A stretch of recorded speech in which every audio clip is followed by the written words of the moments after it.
Good morning and welcome back to NASA's Kennedy Space Center. We're live over Launch Pad 39A this morning, where Crew-11 is getting another shot at launching to the International Space Station.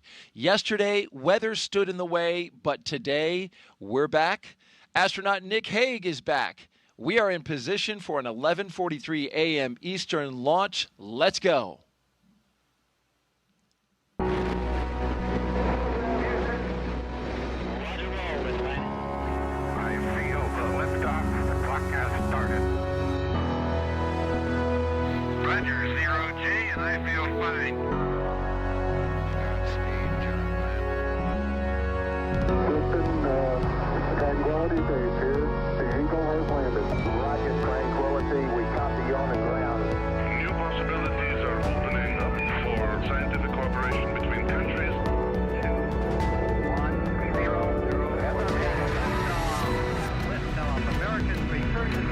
Discovery clears the tower. Discovery, go and throttle up. Discovery, roger, go for deploy. Roger, nice to be in orbit. We have followed in their footsteps to get us where we are today.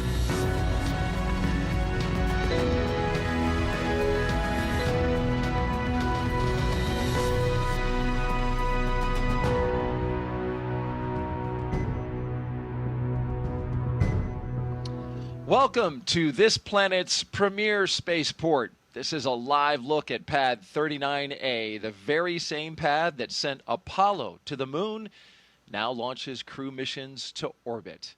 As we orbit the pad, we see Dragon Endeavour at the top of the rocket. Its 4 crew members, including 2 NASA astronauts, are ready to ride a Falcon 9 rocket to the space station. I'm NASA's Daryl Nail, and you're watching our live Crew-11 launch coverage. Joining me again for our second launch attempt is NASA astronaut and Space Force Brigadier General Nick Hague. He is a spacewalker, Crew 9 commander, and my co-host. Well, Nick, how does it feel knowing that Crew-11 is going to get another shot today? Hey, today we're launching humans into space. It's a fabulous day. Ready. Absolutely. And we are also listening to the loops, and we will pause when we hear those operational loops come over our audio channels here. You will not see Nick or I on camera until our final hour before liftoff. For now, it's audio only as we document and show you the video, the pictures of the sights and the sounds leading up to liftoff. It's been a beautiful morning so far. Astronaut Nick Hague was outside capturing the beautiful sunrise this morning around 6:30. Yeah, what a lovely sunrise it was, too. Yeah. It's a beautiful day out there. It sure is. And it started that way yesterday as well. As we know, we headed into yesterday's launch attempt, which was slated for 12:09 p.m. Eastern Time, with just absolutely perfect weather at the beginning of our journey. You see clear skies there. However, we had weather interrupt what was going to be, and at least looked like was going to be, a perfect setup for launch. The crew was good. The vehicle was good. The spacecraft was good. We were green all the way across, except for at T-minus 1 minute and 7 seconds, we had a cumulus cloud get into the standoff area with a 10-mile radius around the pad. And so when that happens, we have weather rules that constrain launch, because when you launch a rocket through a cumulus cloud, especially if there's energy in it, potential lightning could be induced by a rocket launch. We stood down for that launch opportunity yesterday, but we got so close. It was Nick. so close. We were out there a minute to go, and off goes the warning for lightning in the area, and you can see the rain in the distance coming down, and Mother Nature decided to let us try again today. And we are hopeful she will give us a chance today. We certainly know that the conditions will be very similar to the ones that were in play yesterday. We have a sea breeze that's going to be coming onto land, as it always does this time of year, and it cooks up things in the atmosphere. The question today, though, is with our T0 at 11:43 a.m. Eastern Time, we're just a little bit earlier, about 22 minutes earlier than yesterday's T0 due to orbital mechanics. So hopefully, if the same setup happens as it did yesterday with the weather, we would launch today because that cumulus cloud would not be around. Absolutely. It is, I'm an optimist. You are. We're going. Astronauts have to be optimists. They really do, right? And as we look on our screen, we are seeing the astronauts that are flying today, and that is Commander Zena Cardman. Her crew made their way into the suit-up room, as they did yesterday, once again, getting suited up, the gloves, the suit, the helmet, the boots. This is a time to make sure that everything is ready, Nick. Yep. This is, you start the day, you hop in your suit. This is the first check of a couple different checks you're going to do of the suit. Just making sure that, if you ever needed this to hold pressure in the event of an emergency during launch or landing, that it's going to work for you. And so sitting in a suit there, you've got the suit techs strapping her in and hooking her up, and pretty soon she's going to close her visor and they'll take her to pressure. Let's learn a little bit more about Zena as she prepares for her space flight today. Zena Cardman. Countdown advanced team have arrived in the White Room. This is on schedule. On schedule today out there at the launch pad. That's what that call was for. This is the advanced team that gets everything ready at the pad, so that's great news, running on time. Zena Cardman, she is commanding Crew-11. She was born in Urbana, Illinois, but calls Williamsburg, Virginia, her hometown. She's a scientist at heart with degrees in biology and marine science from the University of North Carolina at Chapel Hill. Before joining NASA, Zena did field work in some of the most extreme environments on Earth, including Antarctica, the Canadian high Arctic, and volcanic terrain in Idaho and Hawaii. She gives us a big thumbs up and a big A-OK sign. She was selected as part of NASA's 2017 astronaut class known as the Turtles. Zena was originally assigned to Crew-9, the mission that Nick Hague flew on, my co-host, but was later reassigned to command Crew-11 to support changes in station operations. And when she's not training for spaceflight, she enjoys rock climbing, writing poetry. She's an artist, can draw amazingly. We'll talk about more about that later. And she's also a power lifter. Yeah, what can't she do? That's the question. And she is, and we've had astronauts like her before in the past launches, doesn't come from a test pilot background or even a military pilot background. Yeah, you point that out. That's unique. She is, of her crew, the only one that doesn't have the military aviation background. She is a civilian scientist and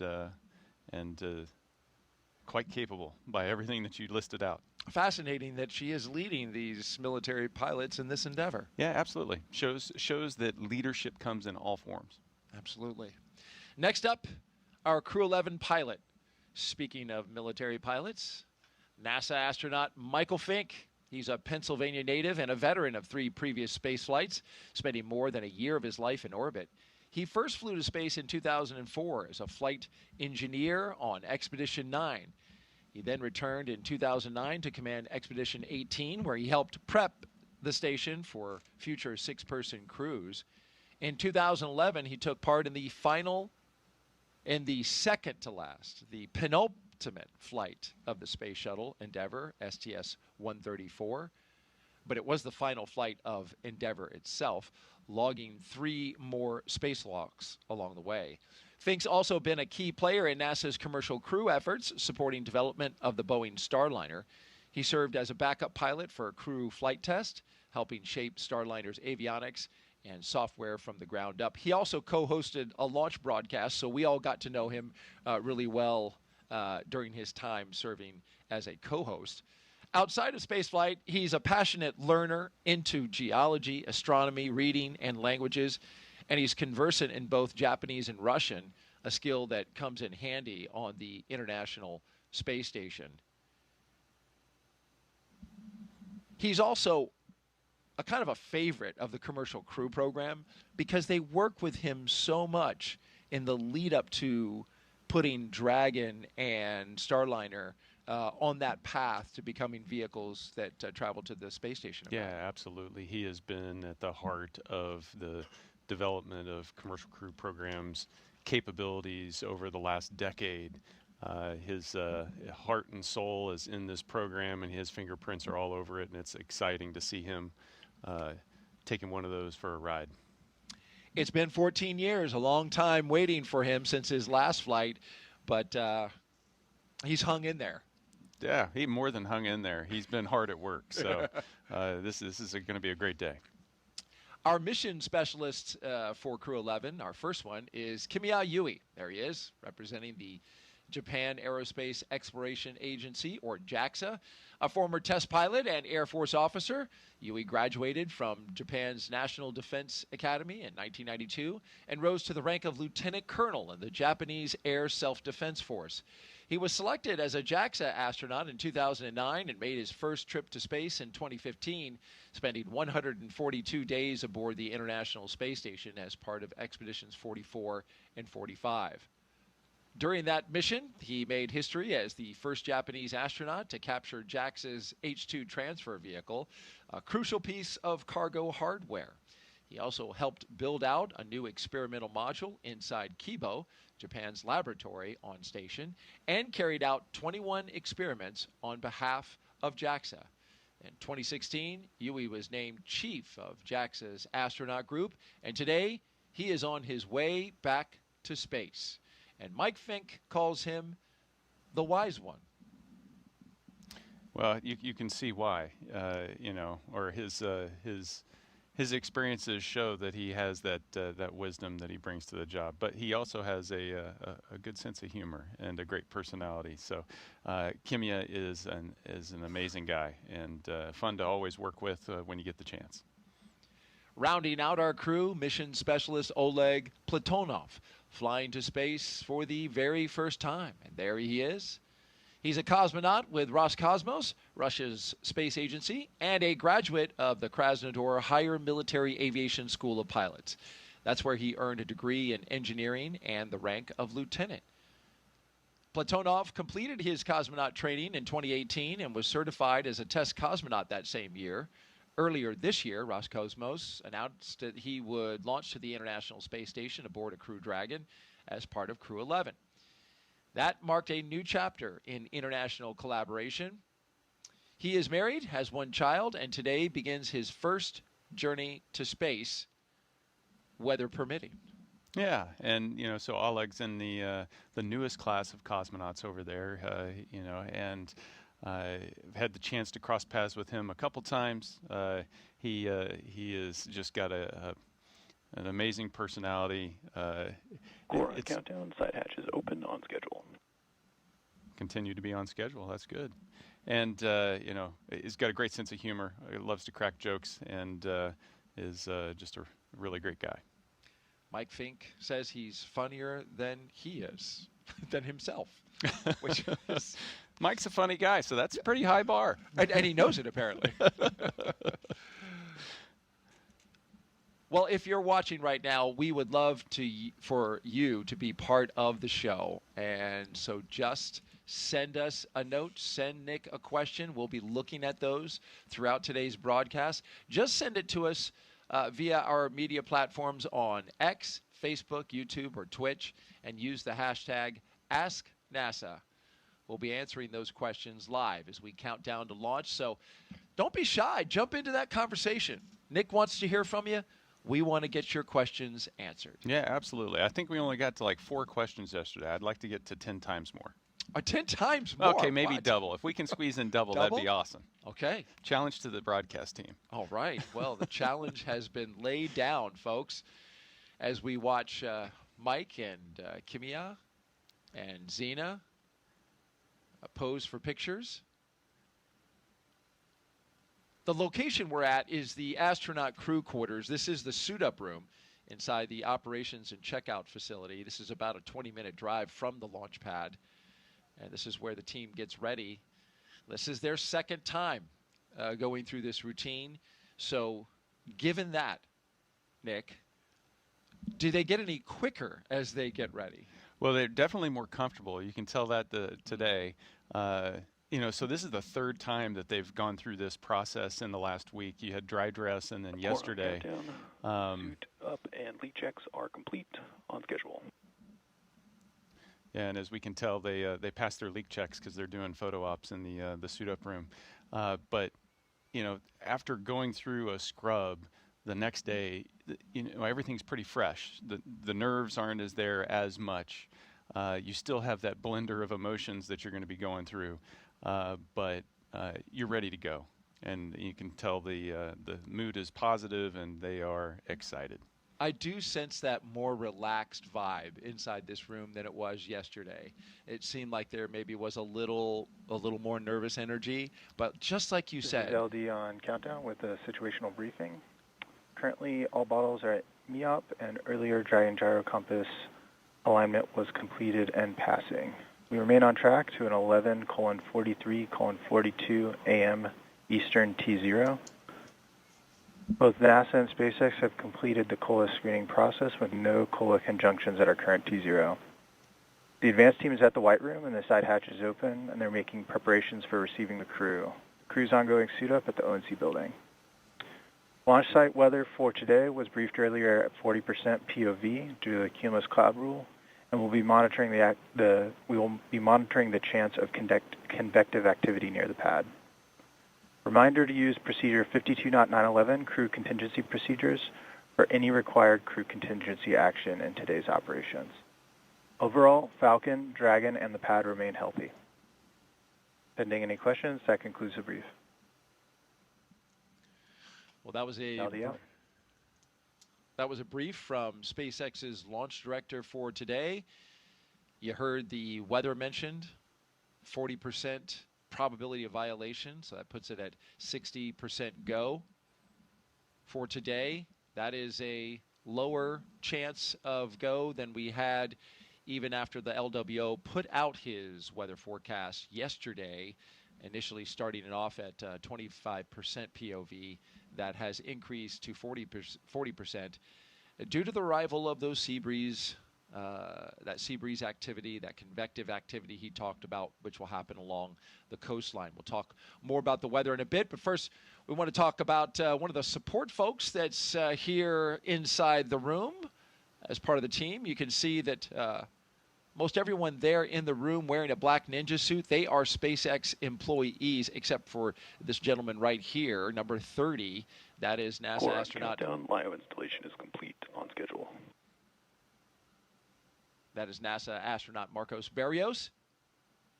He is in the role of astronaut support person. So he is with the crew, both here in the suit-up room, but also at the ready, going all the way out to the pad.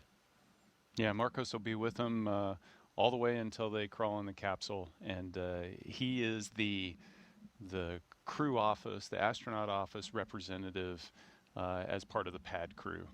They're just to keep a watchful eye and make sure that anything the crew needs is taken care of, and he's the advocate for the crew all the way to the final steps. He heard you talking about him, Nick, and gave us a wave. He's good like that.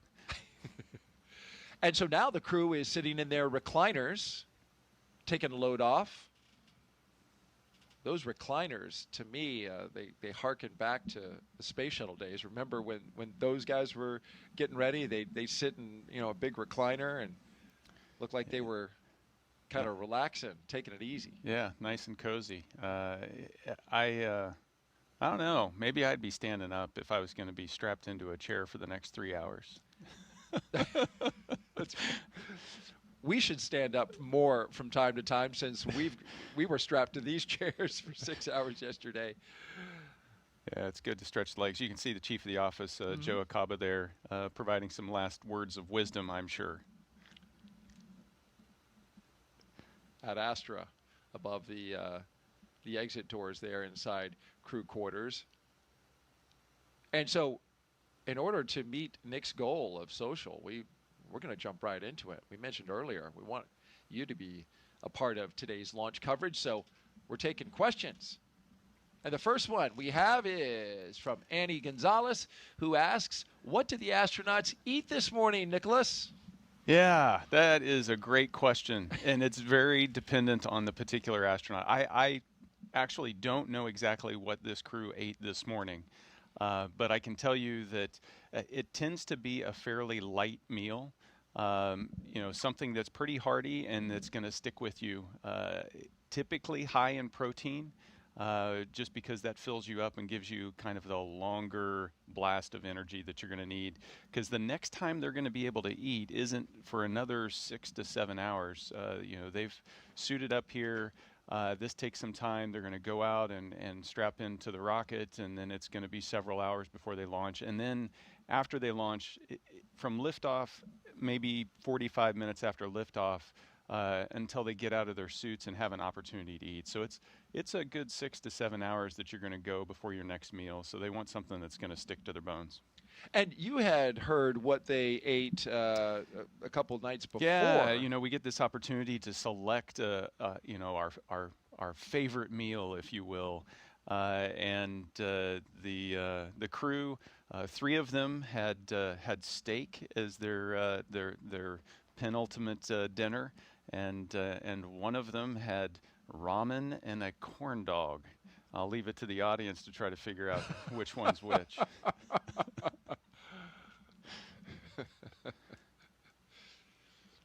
Well, you were telling us yesterday that you want to eat food that you're familiar with.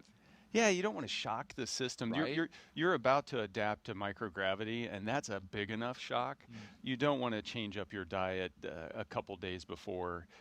So my technique was just let me just continue to eat the breakfasts I normally eat. Let me eat the dinners that I would normally eat. I wasn't trying new foods or trying to cram in all the things I was going to miss into the last week of dinners. Just try to keep things normal. There's going to be enough stress on the body. Well, Oleg threw us a heart as he was sitting there, which we appreciate. Mike Fincke, meanwhile, looks like been there, done that. He has. It's true. He more than a year in space already, and he's getting to go up there for another 6 months. He's a lucky dog.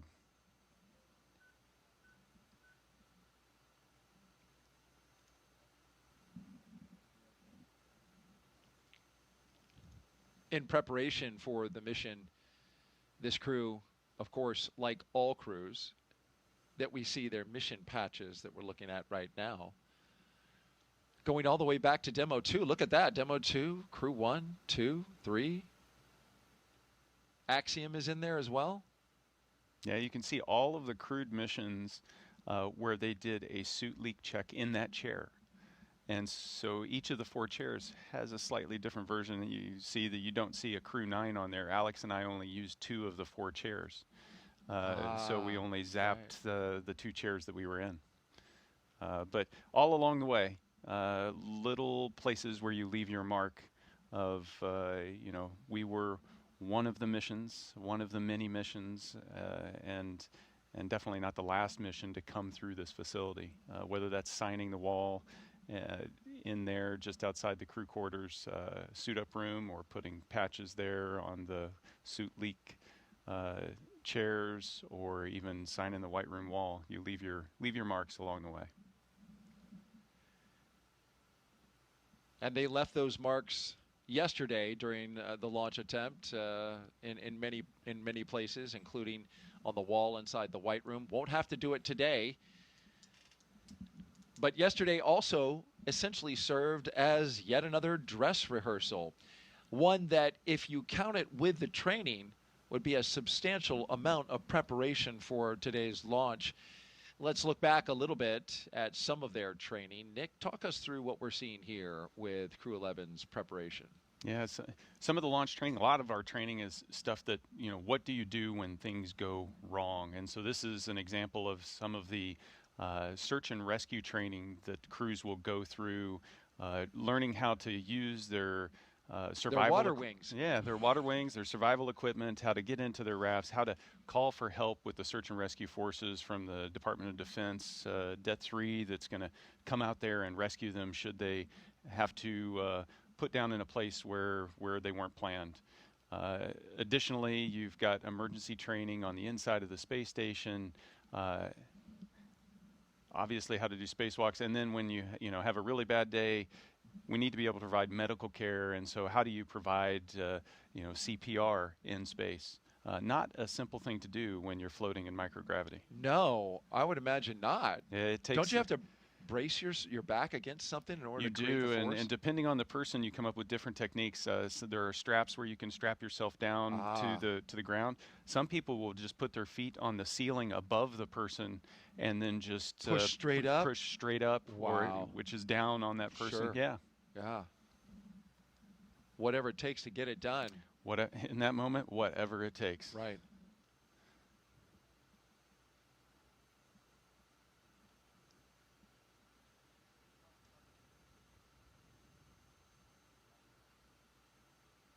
You had an interesting training, Nick. You trained to be the pilot all the way up until a few months before. Indeed. Then you had to switch to commander. What was that like? To make that shift is a little bit challenging because we had to figure out how to, obviously Zena and I had created our own balance of activities, how we divide the responsibilities, and then having to kind of re-wicker that in my mind. But a huge team approach to try to figure out, we launched as a crew of 2, what exactly we needed to do differently. And so worked very closely with Zena and Stephanie Wilson and Alex and myself, as well as the entire training team out at SpaceX and also the training team at Johnson Space Center to figure out, okay, what do we need to do differently? And so it was a 2-week crash course on how to adjust everything, and it took all of us to figure it out. Mm. Of course, your Crew-9 mission went on to be very successful, lasted a little longer than it was supposed to. It was a 6-month mission, went to 7 months, so you essentially tested out Dragon for a little bit of a longer duration. Today, they will be planning at this moment on a 6-month at the minimum duration mission, but hoping to extend that to 8 months. And I think crews are today in the mindset, there's been enough, there is no standard length mission these days, and crews go up fully understanding. The families understand as well. There's been enough examples that your mission is going to last as long as it needs to last. And on average, that's somewhere around 6 months, but it may be longer. And there's a lot of factors that drive into that. And the crews, as well as their families, know it's not about them individually. It's about what does the mission need? What does it require? And I'm thinking of the advancements that we have made in spaceflight when long-duration space flights were, thought to be a few weeks or more, right? And, yeah. and now here we are on the precipice of getting approval for 8-month missions as the standard. Yeah. In space. It's it's progress. Yeah. To go from average shuttle durations like 10 days to average missions 6 months to now it's we've really figured out how to support the human in low Earth orbit to be able to keep them up there for a long period of time and keep them healthy.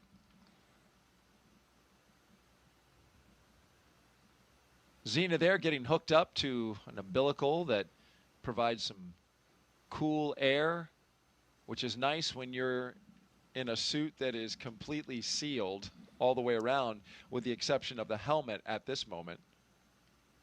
Yeah, it only takes a couple minutes to really start to heat up in those. If you can imagine, you're essentially inside a balloon that's shaped like you. and it can generate some heat. Oh, time for the card game. It is. This is a tradition that happens before crew can leave the suit-up room.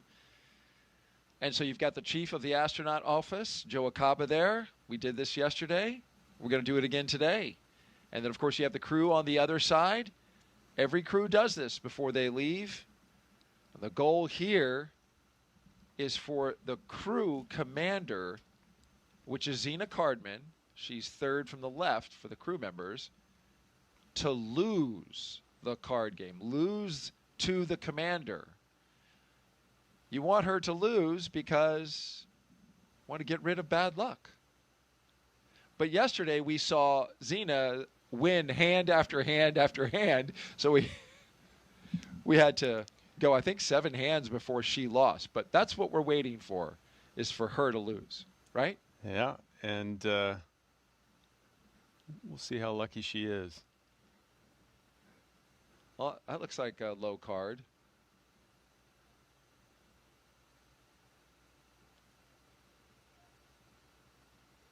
Okay, so Zena and Oleg are hanging in there again.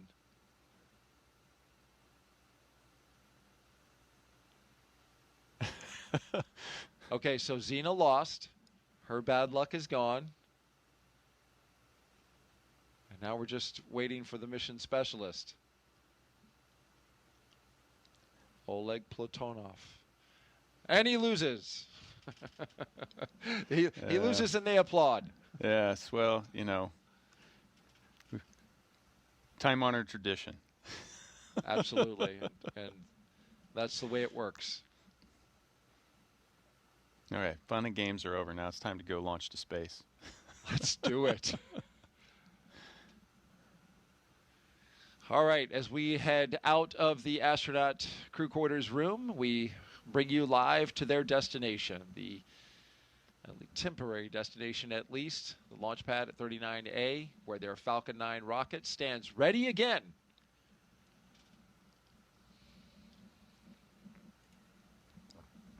For those of you who are just joining us, we do want to let you know about the expertise that we have with us. You've been listening to astronaut Nick Hague, who has been walking us through operations. He walked us through the entire launch attempt yesterday, and he's here for us again today. And you have a storied background, Nick. You joined the astronaut corps in 2013. A native of Kansas, Nick holds degrees in aeronautical and astronautical engineering from the U.S. Air Force Academy and MIT. On his first mission to space in 2018, he survived a launch abort, a dramatic in-flight failure of his Soyuz rocket over Kazakhstan. He and his crewmate, Alexei Ovchinin, returned safely, and Nick went on to spend 203 days aboard the International Space Station on a follow-up mission in 2019. In 2024, Hague was assigned to NASA's Crew-9 mission and upgraded from pilot to commander when the crew was reduced from 4 to 2.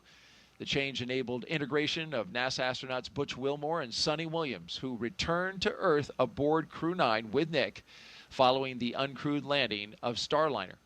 After a successful mission, the crew splashed down in March off the coast of Tallahassee, bringing Hague's total time in space to 374 days, including 4 spacewalks.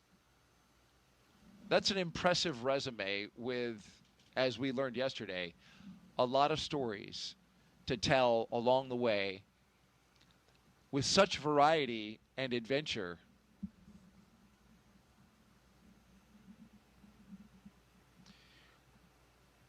We are listening to a weather brief offline, so we're going to take a moment to listen to that.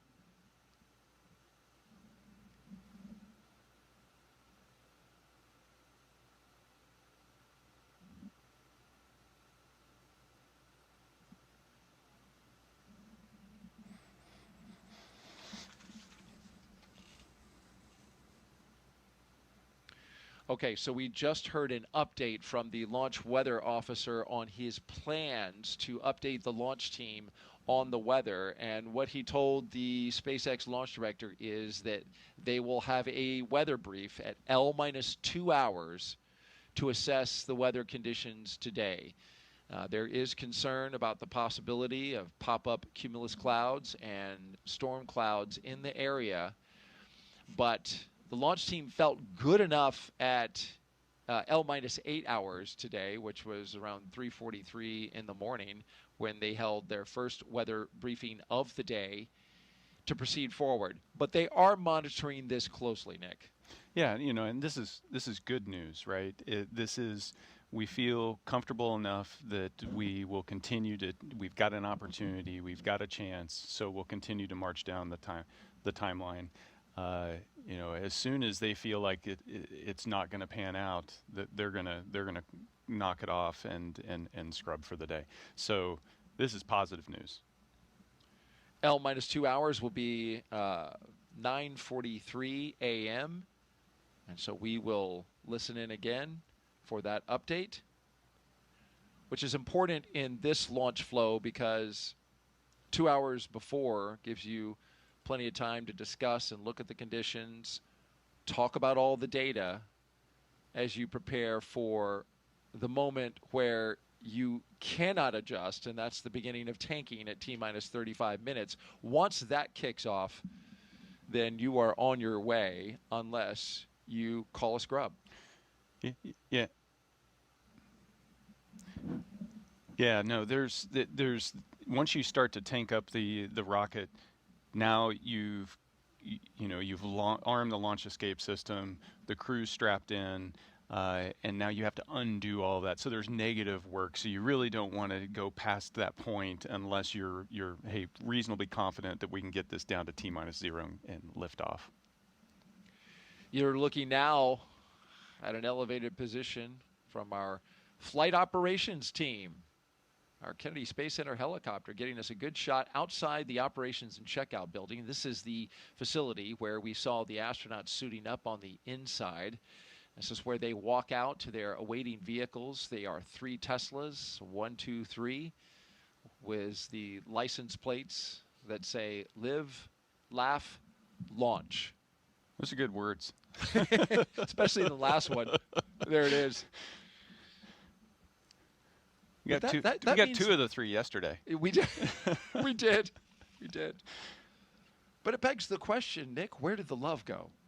Oh, it's still there. You see him with the heart hand signals. So there's plenty of love. Plenty of love going around. Okay. Yeah, you're right. I saw it yesterday. That's Zena's favorite move. She throws out the hearts, and boy, she's an astronaut with a lot of it. Yeah, so they're anxiously awaiting the team, getting ready to walk down the hallway and mentally start to make that shift of, okay, we have, the train is starting to leave the station, and we're headed to the pad. As we look at this license plate, let's review the past 10. Well, look at there.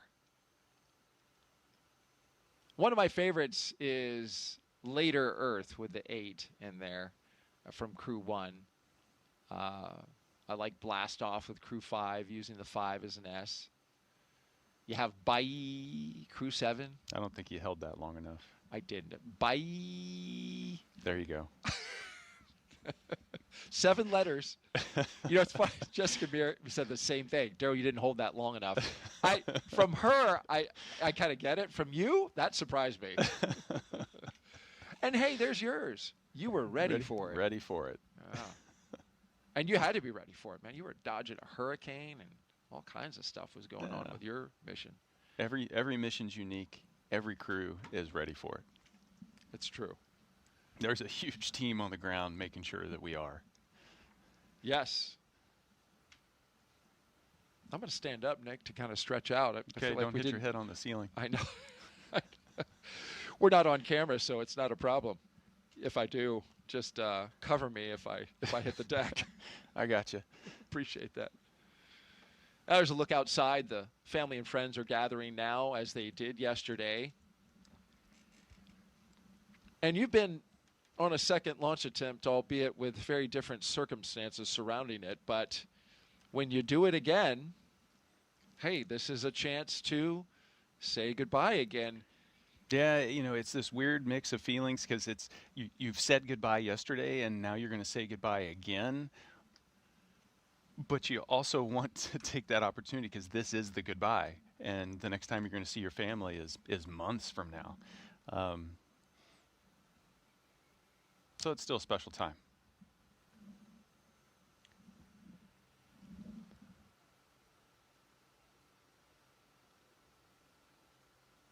We're listening into loops right now, listening to the launch team as we look at the hallway where the astronauts will walk down.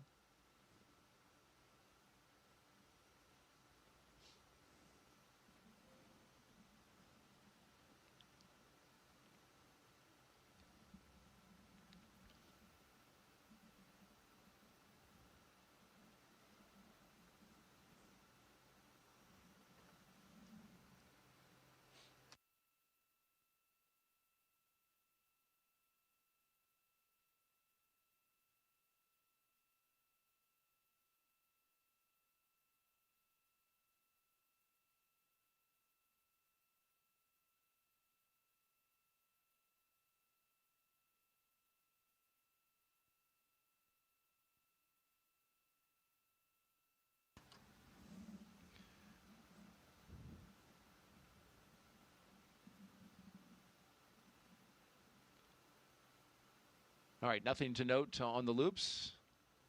Just taking care of launch business. T-minus 3 hours and 27 minutes and counting. If you're just joining us, you are watching live coverage of the launch of Crew-11 by NASA and SpaceX to the International Space Station. Our T0 today is 11:43 a.m. Eastern Time. We have an instantaneous window, which means we've got to hit it right at that second. The seconds today are 42 seconds after the 43 mark. That's important because the weather at that time must be good for launch when we go. And of course, we're monitoring that as we get ready to watch the astronauts exit astronaut crew quarters, where they've been for the past week, and get into their Teslas for the second time in as many days to drive out to the launch pad.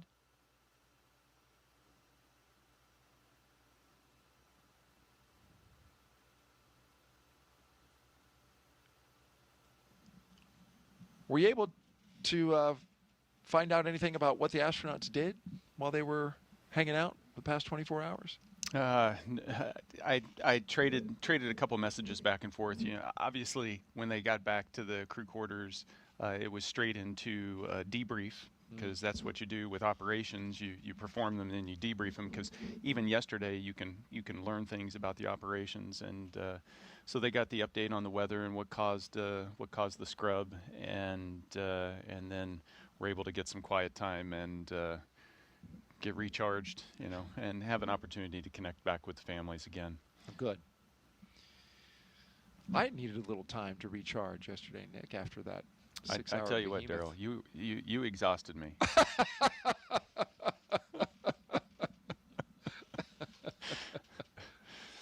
I was asleep by 5 o'clock.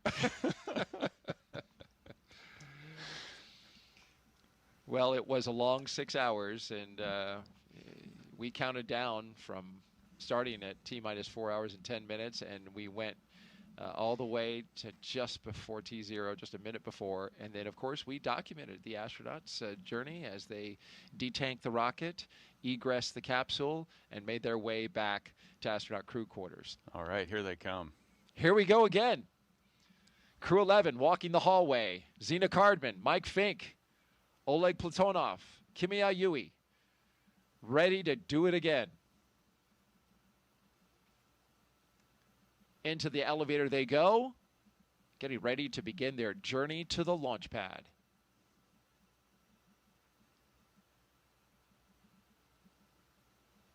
Big waves from the crew. And Kimiya, his wave interrupted the elevator. And a salute from Mike Fincke. Next time we see them, they will be walking out those doors. You know, so one thing that hasn't changed from yesterday to today, as you can see, the energy and the excitement, it's still there. You're so right.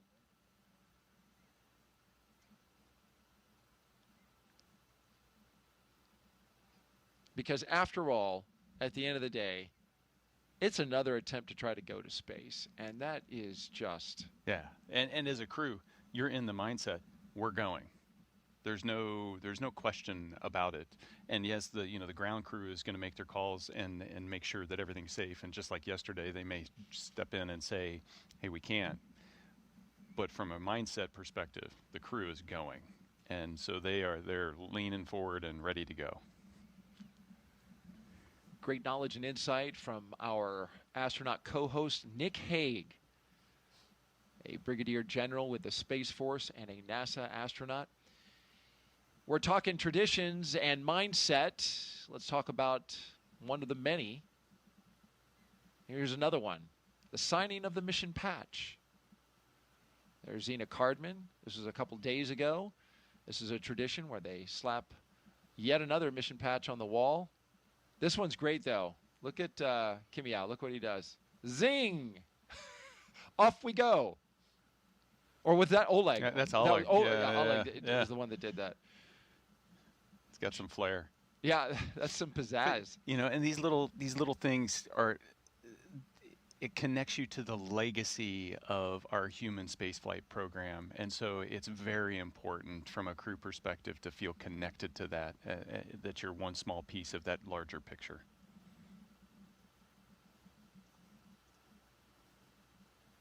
That's right, and a legacy that goes back to the 1950s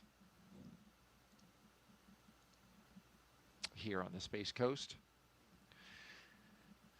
Families are there. You can see them, family, friends, and loved ones, as well as special guests. The doors open up, which means we're going to see the crew shortly. But they're behind stanchions, and that's for a reason, Nick. Yeah, quarantine is so important, making sure that we can keep the crew healthy. They've been in quarantine for the past 2 weeks. And we preserve that all the way up to the point of them getting in the capsule. And so you see those stanchions providing that separation to keep that safe distance so that nobody ends up getting inadvertently sick.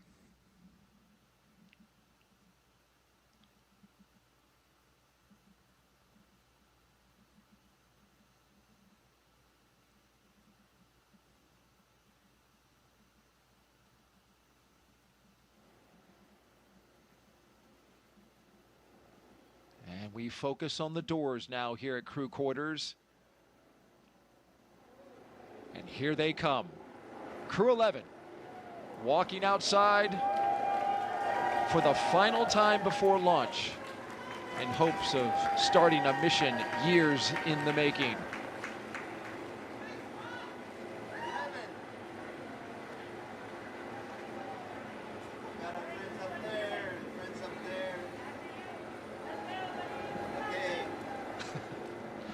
Nick is waving. You can't see him, but he was literally waving at the screen. How can you not?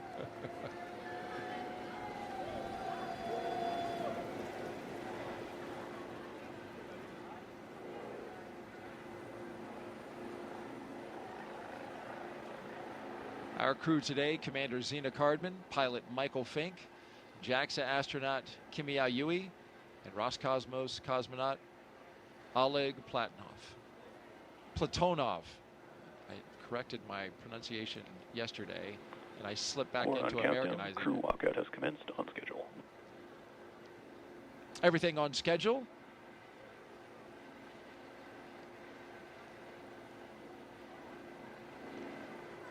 So this is the last chance to say goodbye to family, and you know, once the crew gets in the cars, they'll be able to roll down the window and say the last few words. But friends and family, spouses, children, I'm going to see you in 6 months, maybe 8.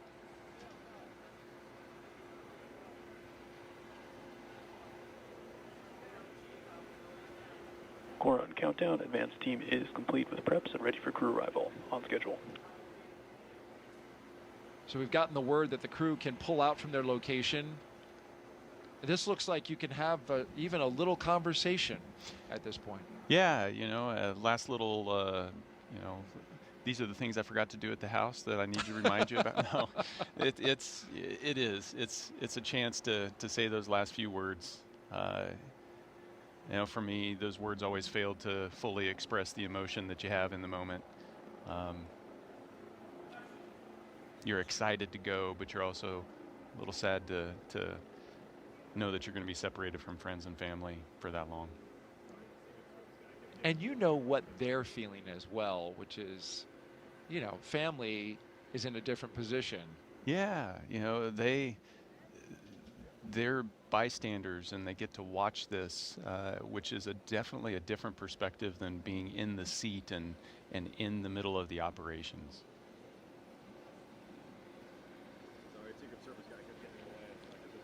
It can be stressful, but you know, NASA does an amazing job of providing extended support to the families to help them, you know, especially through stressful times like a launch.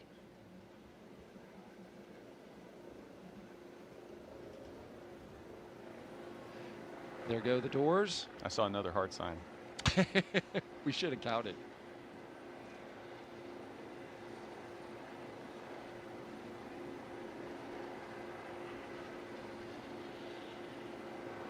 So you see 3 Teslas there. The first Tesla has the closeout lead and 2 suit technicians. The second Tesla has the commander and pilot, along with a flight surgeon. And the third Tesla in the back that you see there has the second closeout lead and other support staff, along with the 2 mission specialists.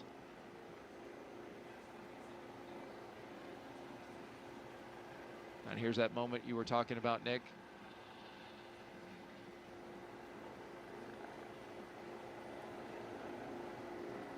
Well, it's just natural to want to lean in a little bit, isn't it? It is. The quarantine, you know, the window's down and you want to just reach through and give them a hug, and you can't. Right.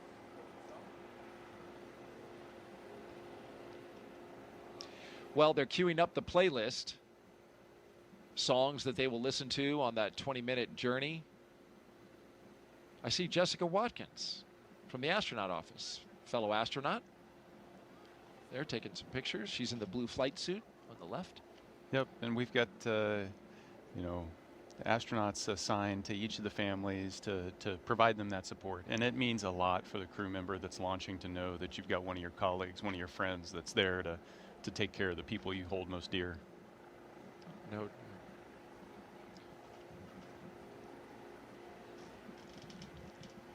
Well, there's Zena giving a last wave with the window down.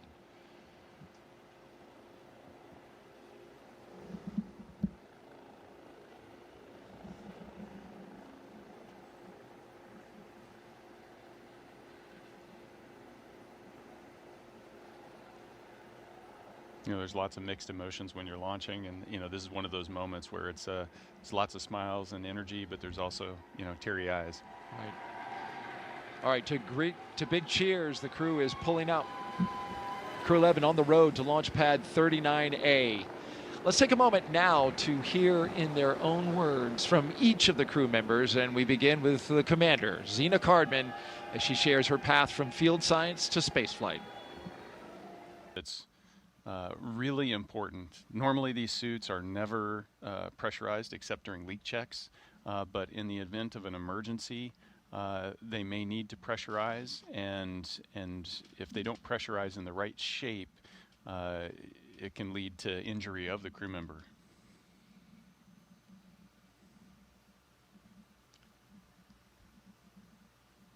And here come our mission specialists right behind him. Oleg and Kimiya. Flashing signs of Crew-11 with their 2 fingers extended upwards. They are ready to go.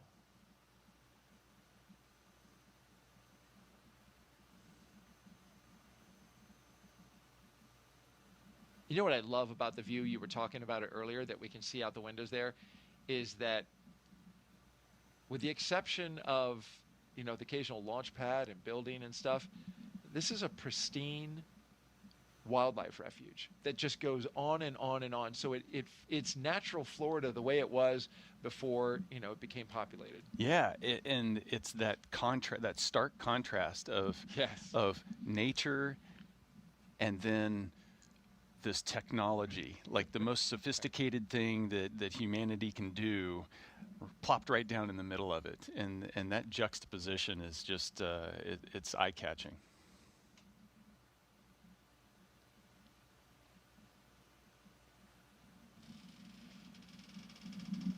Get comfortable, Mike. You're going As to be he here a while. shimmies around in his seat. Well, you want to make sure those straps are tight.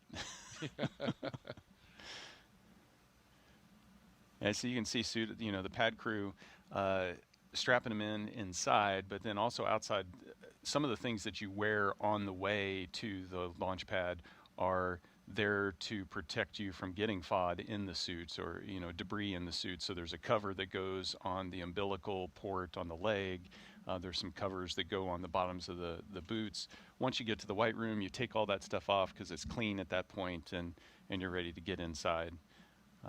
And then you'll see them strap inside, as well as here in a little bit start to hand them their personal gear, which is that satchel that they're going to put on their left thigh.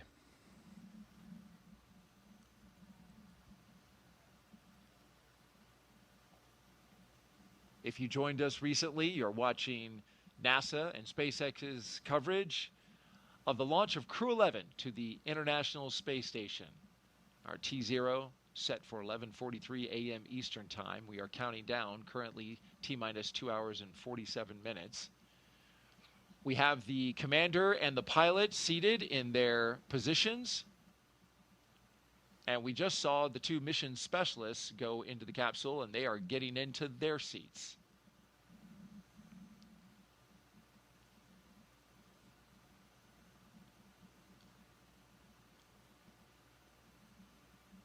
NASA astronaut Nick Hague is here, helping us document Crew-11's journey into orbit. In our split screen, we are inside and outside of the spacecraft.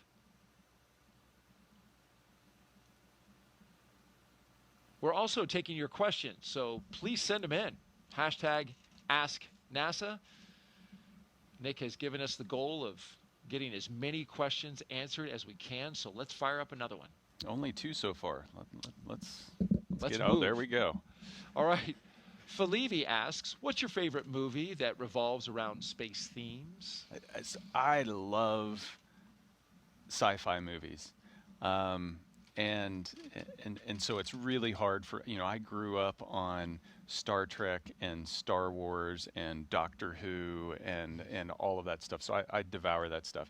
So favorite space movie is probably the first one I watched, which was the original Star Wars. Yep.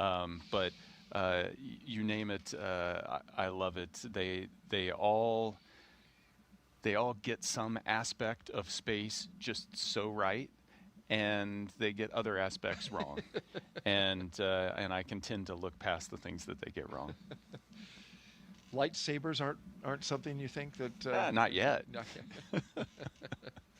But sound in space won't ever be. Yeah, that's right. Yeah, it's the same for me, Star Wars.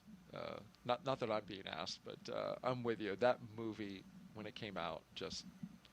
It seems like there's so many movies these days that have space. There's so much space content in popular culture. You can sense the excitement around, the space program and our ambitions to go back to the moon and beyond. No, you're absolutely right. Far more space movies come out today than they did when we were kids. Yeah.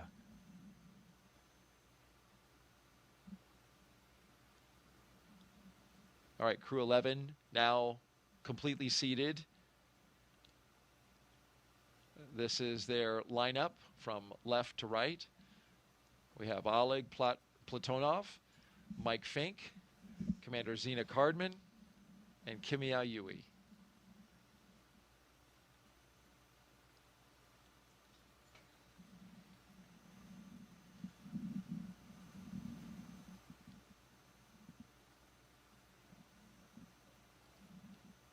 Let's do another question, because we've got them coming in, and thank you, folks, for sending them.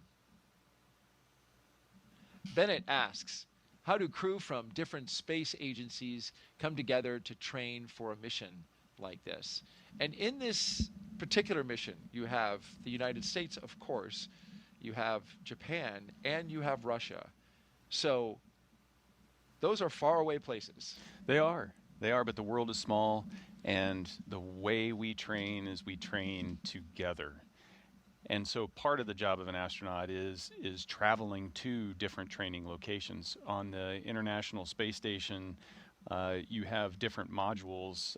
You've got a U.S. laboratory, a European Space Agency laboratory, a Japanese laboratory. You've got the Russian segment in their laboratory. Each of those laboratory training facilities is in their respective countries, and so we travel to those locations in order to train. So you get to train with your crewmates, and you get to know them very well, but you also get to be trained by those training teams in those countries. And so a really special aspect of the space program is getting to know and appreciate the cultures and the people in Japan or in Europe or Russia or Canada or wherever you're training. You get to really meet and spend time with those training teams and understand that those people have dedicated their lives to the space program in such a profound way, and they're getting you ready to go do the impossible. All said, it's about 2 years of traveling around training specifically for the mission that you're assigned to. And so in that process, this crew has spent a lot of time together. They know each other to the point where you know what that person's thinking, you know what you're able to finish their sentences for them. You've really bonded together, and that's what makes a successful crew. Especially in a moment where you need it, being able to move quickly and communicate effectively and efficiently, I'm sure is critically important. Absolutely. You don't know what the future holds, and so you prepare, and those relationships, that bond, that ability to work together is what you're going to draw on when you need it most. Great question. Let's do another one. We're rolling. Keep them coming, folks. Hashtag Ask NASA if you're wondering how to get it into us. We are on the platforms Facebook, Twitter, X, and YouTube. Robert asks, has your concept of quote-unquote home changed since being in orbit? What goes through your mind while looking down at Earth? There are so many thoughts that go through your mind as you're gazing down on Earth from space. I touched on it a little bit earlier, just this sense that, when I wanted to see the continent of North America, I'd pull out a map, and the map always has lines and borders on it. I've had the opportunity to see the continent with my own eyes, and it didn't have any of those borders, and so you feel this sense of connectedness. And I think that does impact your sense of home. My first flights launched out of Kazakhstan, and they landed in Kazakhstan, and when I landed and got out of the capsule, it call home, call the family, and it's like I'm home. And I was on the other side of the globe from my home, but I was home. That's interesting. And so you definitely start to feel this sense of connectedness to the whole world, and not just the location where you're from. Planet Earth is your home. After you've been in space and had your life supported by a machine, a very well-operated machine, for 7 months, you come back and touch ground. It's fascinating to hear you say that you landed in Russia and you were home. Yep. Because you were back on the planet. Just back on the planet. Yeah.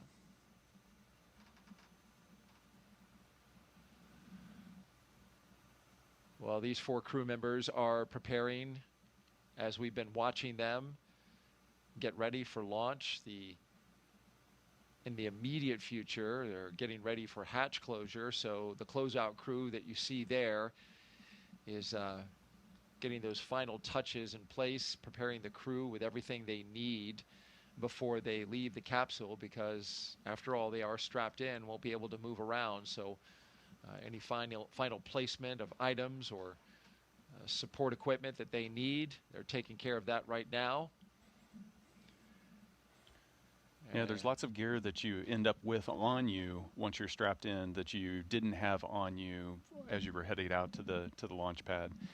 Probably the easiest thing to see in the view is the satchel that's on their left thigh. You know, it's a knee board so that they have a place to write and take critical notes. Dragon, ready for comm checks. Copy, ready for comm checks. We are configured for umbilical comm checks, so seat 1, seat 2, seat 3, seat 4, comm check. Seat 1, loud and clear. 2, loud and clear. Seat 3, loud and clear. Seat 4, loud and clear. Core, all were loud and clear. Umbilical comm check is complete. Report when ready for seat rotation.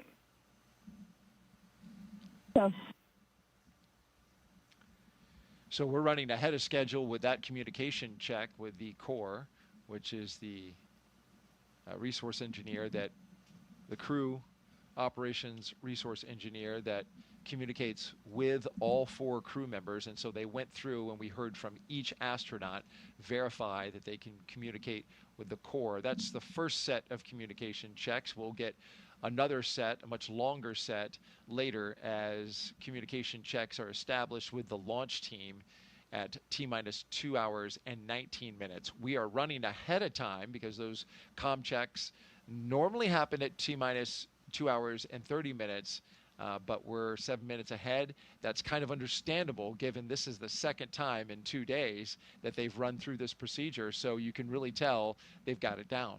Yeah, no, practice makes perfect. There's also margin built in as well. And, you know, yesterday as we were leaving, we were a little bit delayed with the pad. And so they slowed their approach to the launch pad with the crew to accommodate that. And then SpaceX made up that time and we got back on track. And so that's important to note that as, you know, you still have 2.5 hours to launch.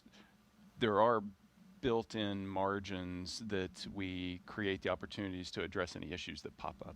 So far, everything's been going great. Yeah, so today they could just zip right out to the pad, and it felt like that's what they did. They got out there pretty quick. If everything works great, you end up with long pauses and boredom. A sign that everything is going well. You're bored. No, but those comm checks, those were focused on making sure that those suits connect to the vehicle, and so that was focused on the crew. The next set's going to be really focused on the connections between the vehicle and the ground teams. They're saying their final goodbyes to the closeout team. The closeout team's doing its last checks. You can see they've got all their gear, their knee boards, the satchels, their you know, the personal gear that's inside there that they'll use once they're in free flight, like a headlamp, a flashlight when it gets dark. Everything's ready.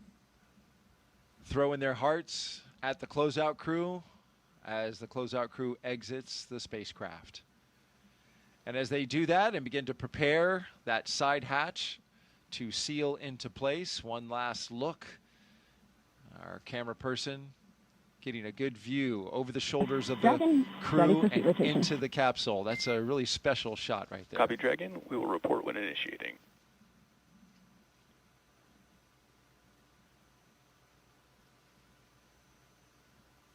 And so here they're going to rotate seats here shortly, put them into the launch configuration.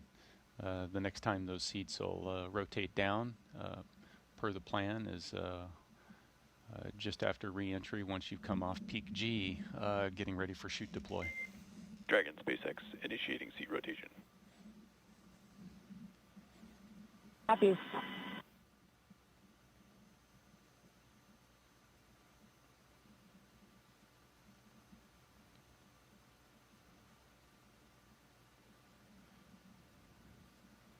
And there go the seats, articulating upwards, putting the crew in launch position. Get a view below their feet as well. Yeah, you can see all the Some of that supplies. cargo, Yeah. You've got cargo on the right-hand side, some coolers, experiment lockers in the middle, and then you can see the left container on the left-hand side. That's your survival raft if you would need it. It'll deploy. We saw a video of that earlier.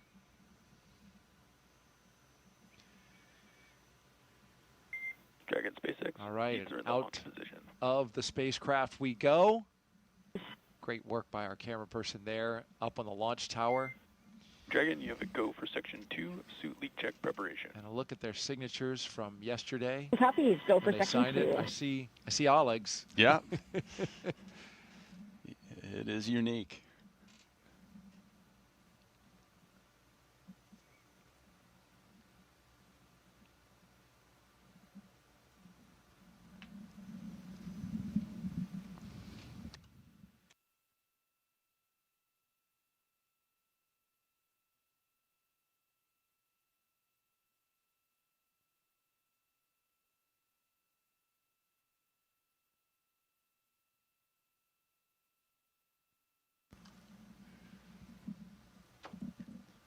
As the astronauts are seated into their positions here inside Crew-11 and the spacecraft Endeavour, we want to revisit your missions, all three of them, Nick, that you participated in. And we have some photos to kind of take us through that. This is something that the astronauts think about all the time. All of you think about when you get ready to launch. You never know what's going to happen. And that was the case on this day in 2018 when you launched from Kazakhstan. Yeah, so we were at the Baikonur Cosmodrome launching on MS-10. Dragon care complete. Ready for leak check. Copy, Dragon. You have a go for Section 3, suit leak check. Go Section 3, suit leak check.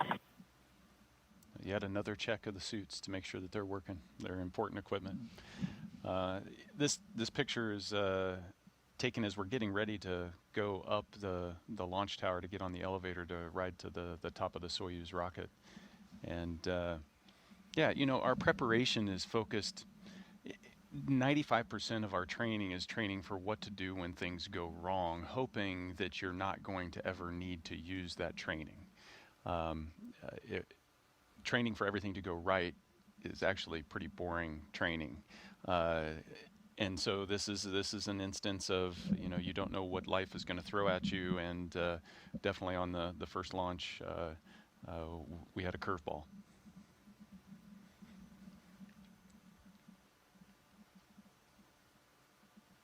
It was a beautiful day, not unlike today. You know, a fall day launching off the same launch pad that Yuri Gagarin launched off of, and 2 minutes into the flight, that's when staging occurs for the Soyuz, and for the Soyuz rocket, the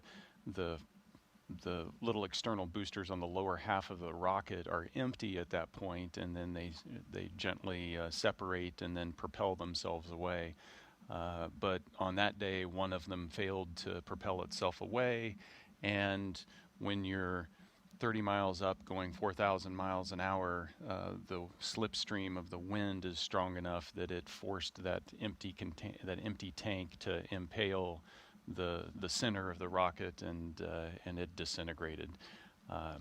In that instant, because everything happens fast when you're going that fast, the launch escape system pulled us to safety. And so this is a still shot of that moment. You know, it was kind of a violent side-to-side shaking. The alarm is sounding. You can hear it. You can see the alarm flashing in front of you. There's a light that comes on the console that, you know, says rocket emergency, and then you spend a second or so trying to figure out exactly what happens as you're slowly tumbling, continuing to coast toward space because we were going so fast. And so we coast all the way up out of that debris field. up to about 90 kilometers. You made it to space. Yeah, depending on who you ask. Okay. Though was it 62 miles is the Kármán line? I don't know what the conversion is for the kilometers. Yeah, so they use 100 kilometers is the international standard. The military uses 50 miles. That leaves this gray area, and as far as I'm concerned, I walked away alive, so that it didn't matter. Amen. And so that launch escape system automatically sensed that there was something wrong, and pulled us to safety, So we landed. The flight was 20 minutes. Pararescue forces were there to pull us out, and within 6 hours, we were coming down at the airport, walking off the jet, able to embrace family. And you can see I'm giving Katie a hug, and that's your wife. That's my wife, and Alexei's there with his wife Svetlana. And our extended family is all there as well, and it's that sense of disappointment that it didn't work out, but also that sense Dragon, 4 good, we've checked. Copy, Dragon. We see the same. Closeout team will perform final closeout steps and exit the capsule. You can proceed to Section 4, side hatch close, and report when ready to close the hatch. In Section 4, and we'll go.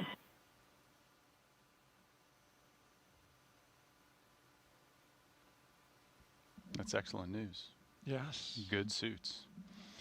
And, but at the end of the day, that's what it's about. Regardless of whether it's a successful abort or a successful mission, at the end of the day, it's about getting back to family. And you did that day.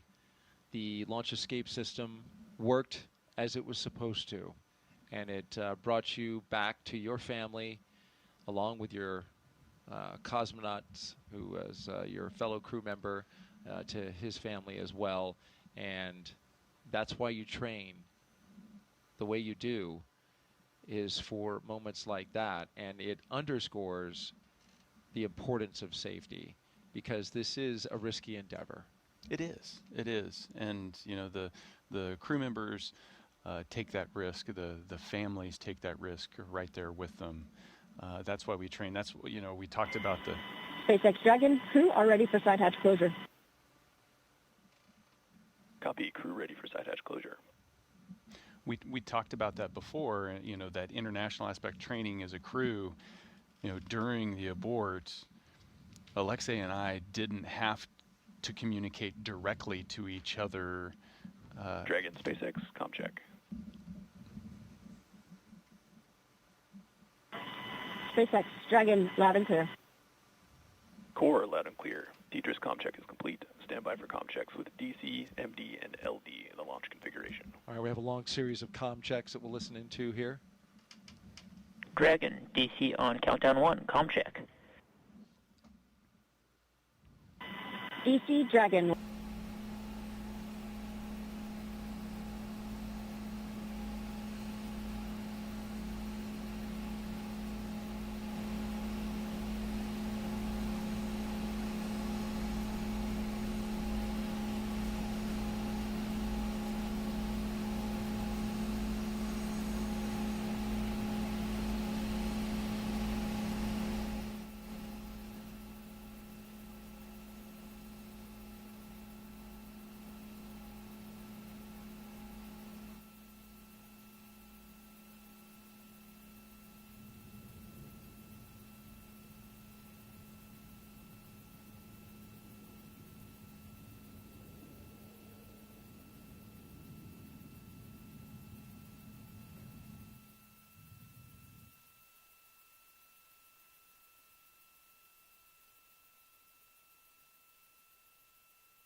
Good morning and welcome back. You're watching live launch coverage of NASA and SpaceX's 11th rotational flight to the International Space Station. I'm NASA's Daryl Nail, joined once again by NASA astronaut Nick Hague. After yesterday's weather scrub, we're back on track for a second attempt. Liftoff now set for 11:43 a.m. Eastern Time from Launch Pad 39A here at the Kennedy Space Center. And before we continue, a quick reminder about Nick's incredible experience in space. General Nick Hague was selected as a NASA astronaut in 2013. His first flight to space station ended in 2018 with a launch abort following a rocket booster failure on Soyuz MS-10, a dramatic escape that he and his Roscosmos crewmate survived safely. He then returned to space successfully on Soyuz MS-12, spending 203 days on the ISS. Then last fall, he commanded NASA's SpaceX Crew-11 mission, launching with cosmonaut Alexander Gorbanov. In total, Nick has logged 373 days in space and completed 4 spacewalks. So glad you're here with us, and you've documented everything starting at T-minus 4 hours and 10 minutes early this morning, and we've been rocking and rolling ever since. No, it's been great to be here. I wouldn't want to be anywhere else. Supporting your friend and colleague, Zena Cardman, as well as the rest of the crew members on their mission today. Crew-11 is launching from Pad 39A. We're just over an hour away. About the same as previously, 40% chance of Once violation. they and launch, copy all, we are all tracking for they'll MS2, arrive at station and join Expedition 7374. And in just 3 days, Crew 10 will return home. A quick 2+2 crew handover.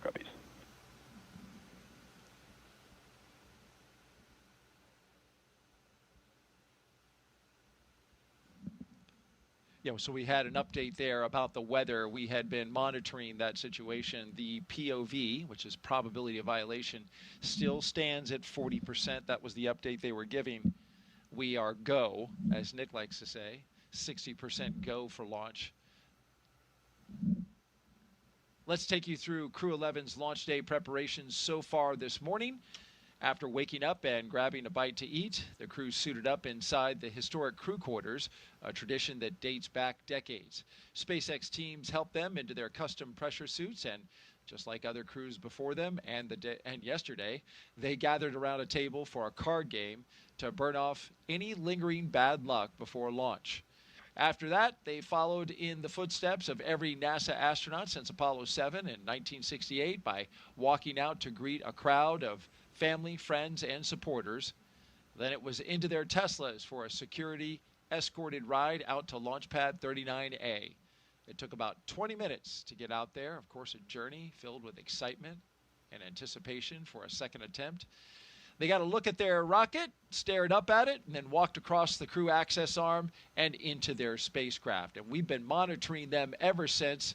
We're watching them live now, strapped into Dragon Endeavour as they await the next big milestones, fueling of the rocket and the arming of the launch escape system. These are big moments, and we'll talk the audience through them. Yeah, absolutely. It's right now they're waiting a little bit, but the excitement's going to start to pick up here when we arm the launch escape system and then put on the 1 million pounds of propellant that's going to go onto this rocket that we're going to turn into flame and push these guys into space. And if all goes well, that'll happen according to plan at 11:43 a.m. Eastern Time. Now, throughout the broadcast, we've been taking your questions from social media. We want to keep them coming. Just send them in on the hashtag AskNASA on Facebook, X, YouTube, and Twitch. And if you're watching NASA's YouTube channel right now, you can refresh your player or browser to join our chat. Okay, at this time, we're going to expand our coverage as we did yesterday to include our partners at SpaceX. So let's welcome back our commentators joining us live again from Hawthorne, California. Welcome back, guys. We're going to give it another go.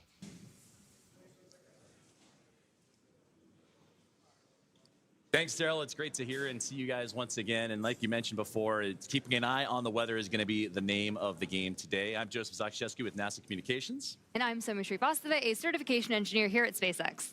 We're once again excited to be... Dragon, foot restraint checks complete. And you just heard the call down from the crew. Copies. Thank you. As they continue to march forward towards those milestones, their restraint checks, they're strapped in and ready to go. And we're once again excited to be joining you from Mission Control here in Hawthorne, California, as we count down to liftoff of Crew-11, just a little more than an hour from now. And as you heard Daryl and Nick talk about during yesterday's launch attempt, the weather played the key factor and caused the scrub. They walked right up to the T-minus 1 minute and 7 second mark. So today we continue to keep our eye on the skies and monitor the weather as the clock continues to roll backwards towards liftoff. Crew-11 is our 11th mission with SpaceX, operationally flying astronauts for long-duration missions to the International Space Station, and the 12th as a part of NASA's Commercial Crew program with SpaceX. Crew-11 has 2 first-time flyers on board, as well as a veteran NASA astronaut and a veteran Japan Aerospace Exploration Agency, or JAXA, astronaut making their return to microgravity. The multinational crew also represents 3 different space agencies, Soumya: NASA, JAXA, and Roscosmos. And today's crew will fly aboard Dragon Endeavour, which was the first operational Dragon to carry crew on board during SpaceX and NASA's Demo 2 mission in 2020 with astronauts Bob and Doug. Endeavour has been pretty busy since then, having flown NASA's Crew 2 mission, Axiom 1, and NASA's Crew 6 and Crew 8 missions. This will be the first Dragon that gets to fly 6 times. Overall, for the Dragon fleet, this will be Dragon's 49th visit to the space station and its 19th human spaceflight mission overall, and the 5th Dragon flight just this year. And notably, today's return of the Falcon 9 first stage will be the last landing at Landing Zone 1 at Cape Canaveral Space Force Station. Now, over these last 3+ hours, Crew-11 has been going through the detailed process of getting ready for their mission, similar to what they went through yesterday on the first launch attempt and their ultimate destination, the International Space Station. So let's introduce you to the crew. In the commander's seat, as you get a live look inside the capsule, is astronaut Zena Cardman, conducting her first space flight. She holds a Master of Science in Marine Sciences from the University of North Carolina, Chapel Hill, and has experience with NASA research in the Canadian High Arctic, and she has also supported real-time station operations and lunar surface exploration planning. And sitting right next to Cardman is pilot Mike Fincke of NASA, a veteran of 3 space flights. He has spent 382 days in space, including 9 spacewalks for an impressive 48 hours and 37 minutes in total spent outside of the orbiting laboratory. Fincke is a certified pilot for Boeing Starliner, a part of the Commercial Crew program, and SpaceX's Dragon, and the co-pilot flight engineer on Soyuz, plus a mission specialist on the Space Shuttle, STS-134, the last mission for Shuttle Endeavour, so only fitting that he flies on an Endeavour here today. And serving as mission specialist is Japan Aerospace Exploration Agency, or JAXA astronaut Kimiya Yui. This will be Yui's 2nd trip to the space station. He was selected as an astronaut by JAXA back in 2009 and has logged 142 days in space. And to round it all out, Roscosmos cosmonaut Oleg Platonov is also serving as a mission specialist and was selected as a cosmonaut in 2018 and will be making his first spaceflight today. Now, once Crew-11 is on board the International Space Station, they will briefly become members of Expedition 73. And then they will join Expedition 74 in the fall, and that'll be following the departure of Soyuz MS-27, that spacecraft that'll carry NASA astronaut Johnny Kim in his return back to Earth. While on board, Crew-11 will conduct space station maintenance and scientific research to understand plant cell division, finding alternatives to antibiotics and microgravity, investigate producing essential nutrients on demand for long-duration missions, and study how spaceflight affects human physiology and psychology. And looking forward to hear more about that incredible research being done on this mission and how it will help prepare NASA and astronauts for their return to the moon and then on to Mars. The crew will also engage with students worldwide via the ham radio and use its existing hardware with newly integrated software to test backup lunar navigation solutions. Now, as we continue to monitor today's countdown, we're approaching that 1 hour mark, 1 hour and 3 minutes to go. So let's get an update on all things that involve the Falcon 9, the spacecraft, the crew, and more as we welcome in another member of our broadcast team, in Ronnie. Thanks so much, Joseph, and good morning, everyone. I'm Ronnie Foreman, a senior sales manager here at SpaceX, and I'm very excited to be joining you again today from right outside of Mission Control in Hawthorne. It continues to be a smooth countdown this morning, and we're looking good for an on-time liftoff at 11:43 a.m. Eastern Time from Launch Complex 39A in Florida, as long as our weather continues to cooperate. Now, coming up here at about T-minus 45 minutes, we're going to be listening in for our team to report their readiness for propellant load with a final go, no-go poll. Here on the ground, teams will be staffed around the clock in mission control to monitor Dragon and the mission, not just today, but throughout the entire flight, from liftoff to Crew-11's arrival at the space station, all the way through splashdown when those astronauts return home. On console or on headset in mission control, which you've got that great live shot of on your screen right now, we've got 6 key positions. The mission director is in charge of the room and tasked with making real-time decisions to ensure mission success. The person that you're going to hear today talking to the astronauts is the Crew Operations and Resources Engineer, who we'll refer to as the core throughout the broadcast. There's a good shot of him there in the lower right-hand corner of your screen as well. And of course, those 4 additional team members are focused on vehicle systems, including avionics, navigation and control, software, propulsion, life support, and communication with the ground support teams. Then apart from our mission control here, the Falcon 9 team is currently located in the Launch and Landing Control Center at Hangar X in Florida, not too far away from LC-39A, which we're looking at now. So with less than, or just more than an hour until launch, we are all settling in here across the country for final checkouts, propellant loading, and ultimately launch. Joseph? Thank you, Ronnie. And just like yourself and everybody here in SpaceX and across the country, looking forward to this launch as we continue to have that countdown roll back. And just like the teams here in Hawthorne, California, NASA has its own team members at NASA's Mission Control Center in the International Space Station Flight Control Room in Houston, Texas, where our other teammate for today's broadcast, Sandra Jones, we'll hear from her in just a few moments. That's where she's located, and that team has been busy preparing the International Space Station for Dragon's arrival. Now, the teams on the ground in Mission Control are giving their goes for launch to make sure that the station is ready to receive Dragon Endeavour and the new crew on board. Following liftoff to the flight to the space station will be a little bit shorter than what yesterday's launch attempt would have been. It was 39 hours then. Now, cycling orbit tank isolation valves to equalize low flow pressure. Dragon copies.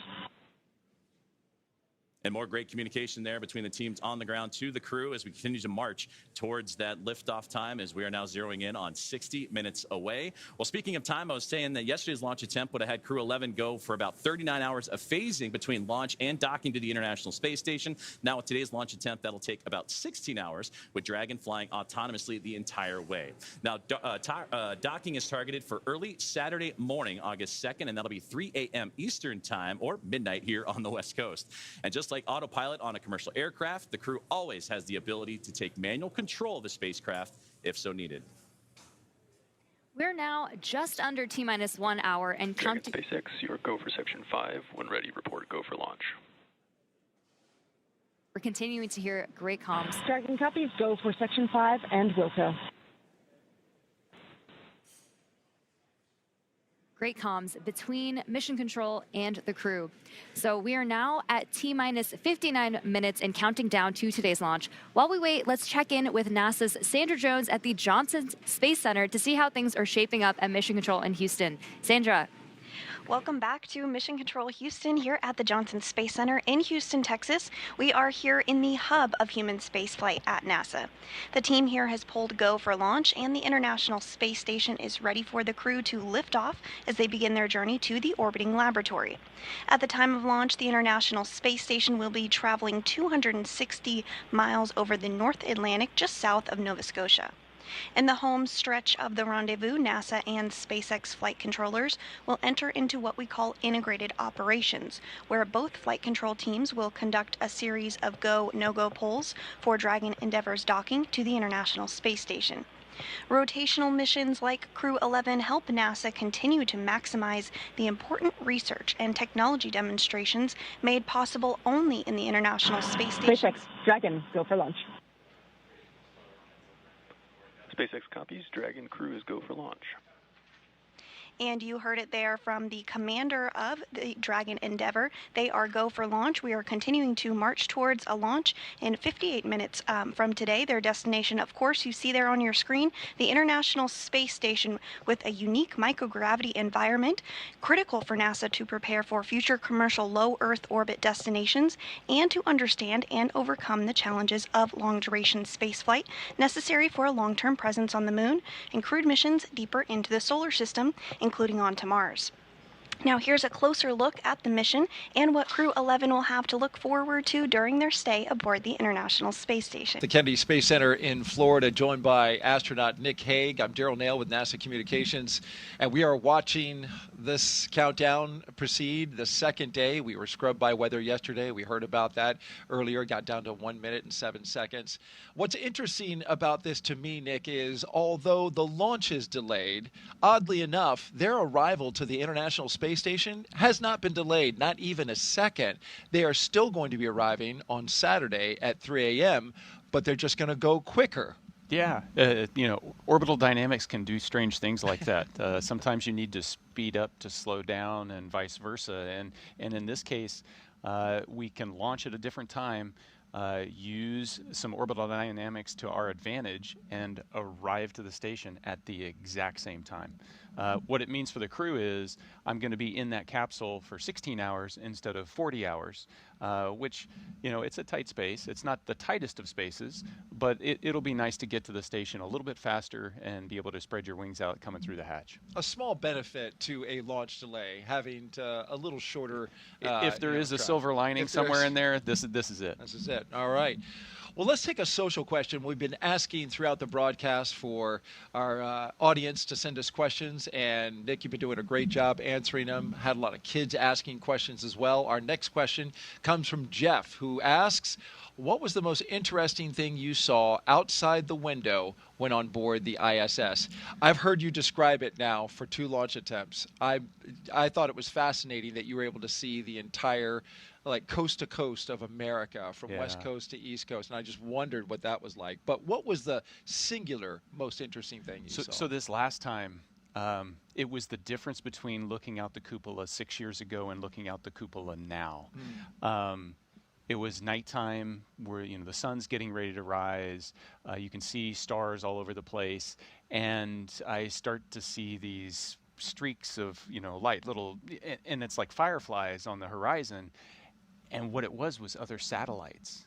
So in the 6 years, there's been so many satellites added to space that now it's easy to see the sun reflect off those satellites as you're coming up over sunrise, and you start to get this sense of just how congested space really is, and how important it is to keep track of all that stuff. Absolutely. Yeah, and so that is it's critical, and there's a connection there, with the Space Force. We're right here co-located to launch into space, and we rely on each other, but then also to keep the station safe. The Space Force is doing its job as well. Absolutely. The 45th Space Wing, tracking all of the assets in space. Well, we love hearing from you, so keep those questions coming. Just hit us up on Facebook, X, YouTube, or Twitch. Thanks, Tony. Falcon 9 is the first orbital-class rocket that is capable of reflight. Together, Falcon 9 and Falcon Heavy have completed more than 520 launches and over 449 reflights. And today, the booster will be attempting to make the last landing at Landing Zone 1, which is just down the coast from NASA's Kennedy Space Center in Florida. Rapid reusability drastically is the key innovation that is making space more accessible. While today's booster is on its 3rd trip to space after most recently supporting AX-4, the 4th private astronaut mission to the International Space Station, we're working towards qualifying our fleet of Falcon boosters and fairings to support 40 missions each. And if you want to keep track, we're currently at 29 flights of a single Falcon booster. This same spirit of continuous iteration and innovation does not stop with Falcon 9. NASA awarded SpaceX a contract to develop the USD Orbit vehicle, a modified Dragon designed to guide the space station through a controlled re-entry into Earth's atmosphere. And when the time comes and the International Space Station reaches the end of its orbital life and mission, Dragon will help achieve a safe deorbit. And another innovation SpaceX has been working on is the intravehicular spacesuits, or IVA suits, that astronauts wear during Dragon missions. Our team recently made some design upgrades to make the suit easier to get in and out of, and to make it easier to incorporate future updates. The new suits have height adjustability built in, so they won't need as much customization as with previous designs. Now you can see the crew right there. The one that's wearing this new suit is astronaut Mike Fincke, which is the second one from the left. Today's mission, Fincke will be the only one wearing this new suit as the Crew-11 pilot. And that said, we expect to see SpaceX's new IVA suit on all astronauts for Crew-12. But astronauts who have previously flown on SpaceX missions still have the option to continue wearing their original suits. And for the Crew-11 astronauts, they are staying comfortable in their suits right now as they prepare for liftoff while the clock continues to roll back. And we'll check in with Ronnie on the status of today's countdown. Thanks so much, Joseph. So we are coming up on just under 46 minutes to launch, and our teams are carefully moving through our pre-flight process. Next up in the countdown, we're going to hear SpaceX's launch director check in with the team for readiness, and that's readiness both for propellant load and for launch. As mentioned earlier, the Dragon launch team, as well as key NASA launch members, are in the Launch and Landing Control Center at SpaceX's Hangar X in Florida. Our launch director will also check in with the Dragon mission director, referred to as MD, and the NASA launch manager to make sure they're ready to move forward as well. Of course, our Crew-11 astronauts right now are on board Dragon, waiting to get the green light to stow the crew arm for launch and arm the launch escape system. We've got some great shots of our astronauts on the left-hand side of your screen right now, and of course they are safely tucked inside Dragon on the right-hand side. Once we hear that launch director give the go-ahead, we'll get a great view of that access arm moving away from the spacecraft.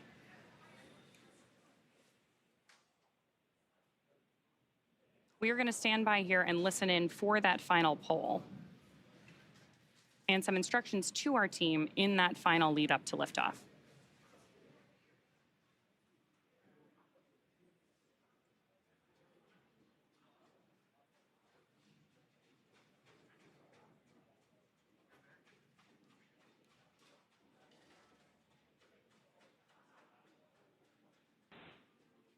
Poll for propellant load and launch is complete. Stand by for briefing on control room procedures. For all operators at MCCX and Hangar X, both control rooms will go into lockdown at T-minus 45 minutes and will remain in that state until LES is disarmed. All operators are to remain at their console and maintain a sterile cockpit until MD confirms successful disarming of the launch escape system following orbital insertion or propellant offload in the event of a scrub. For non-urgent no-go conditions, brief the CE or LD and they will approve aborting the count. For urgent issues affecting the safety of the operation, operators shall call hold on the countdown net. Launch control will abort the launch auto sequence immediately and proceed into launch abort. At T-minus 10 seconds, launch control will be hands-off and relying on automated abort criteria for the remainder of the count. Operators advise launch director whether structural breakup or fire is imminent or occurring per Dragon manual flight escape rules. Launch control, you may proceed with arming the crew arm for movement. Arming crew arm now.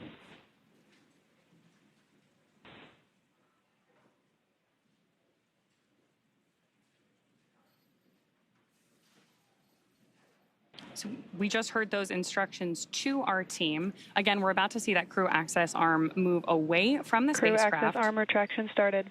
Starting right now. And with that, propellant loading is going to get underway here in a little bit less than 10 minutes. So with that, let's check back in with Daryl and Nick. And you can see now the crew access arm articulating away from the Dragon Endeavour, where our crew of 4 is inside. That's a beautiful shot there. A big milestone after getting the go from the launch director at SpaceX. A look from inside the crew access arm now and out over the Space Coast. In this moment in between having the crew access arm rotate away and the arming of the launch escape system, there's a little buffer there where the astronauts will be on their own until that can be armed. And then we start tanking the rocket. Right, so everything is leading up to crew access arm retraction adding completed. the propellant, adding the oxidizer, filling those tanks on the rocket. And so what do you need to do to be safe for that? Well, I need to arm the launch escape system, but I don't want to do that when the arm is right next to the capsule. So I need to move the arm away. Now I can arm the launch escape system, and then we can start filling the rocket. T-minus 41 minutes and counting here at the Kennedy Space Center in Dragon Florida. SpaceX, you are go for Section 6, close visors and arm launch escape system. Copy. copy. Go for Section 6, closing visors, and arming launch escape system.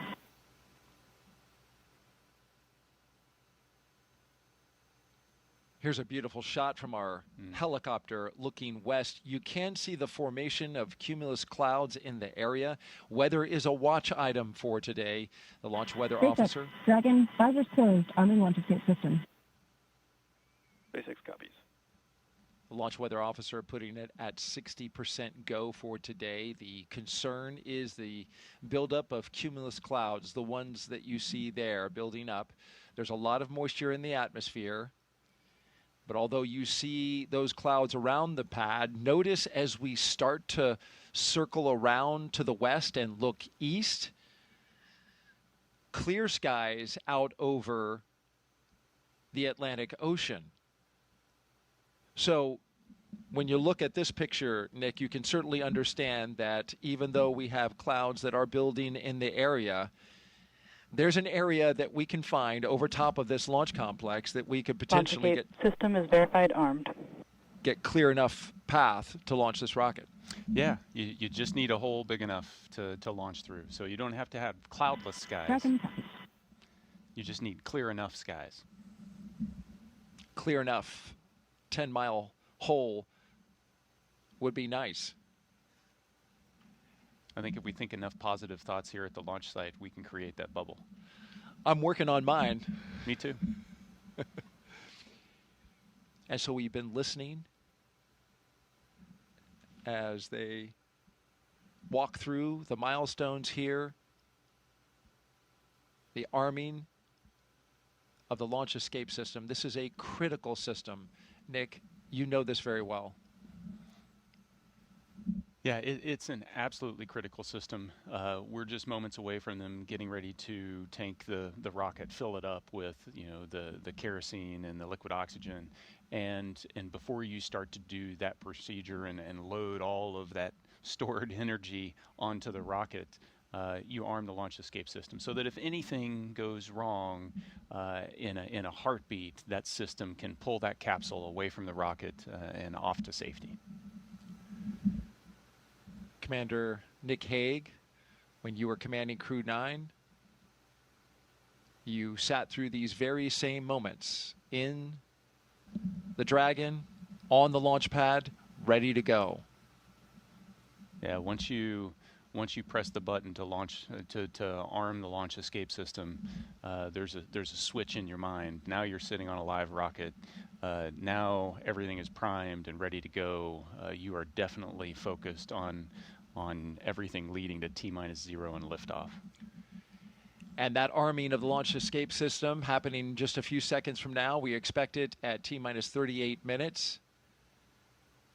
And again, that allows the Draco engines on the Dragon to pull that spacecraft away in the event of an emergency.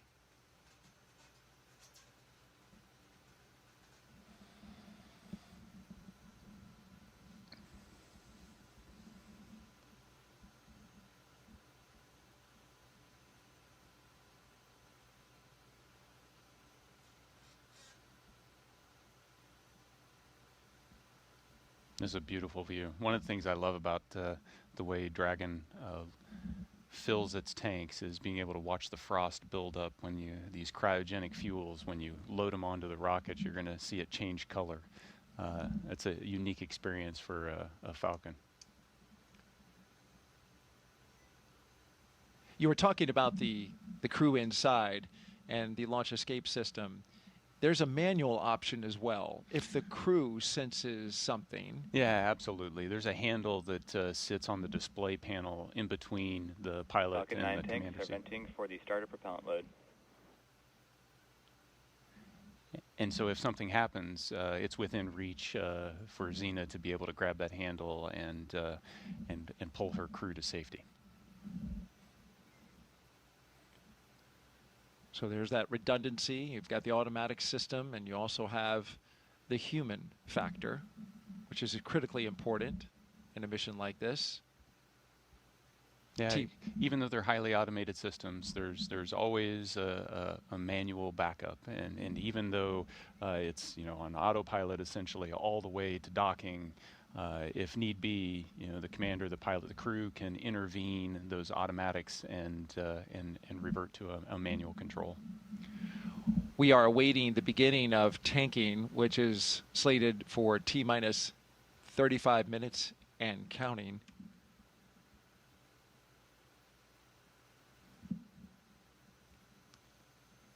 You talk about the manual factor. You can also fly this manually, this Dragon Endeavour.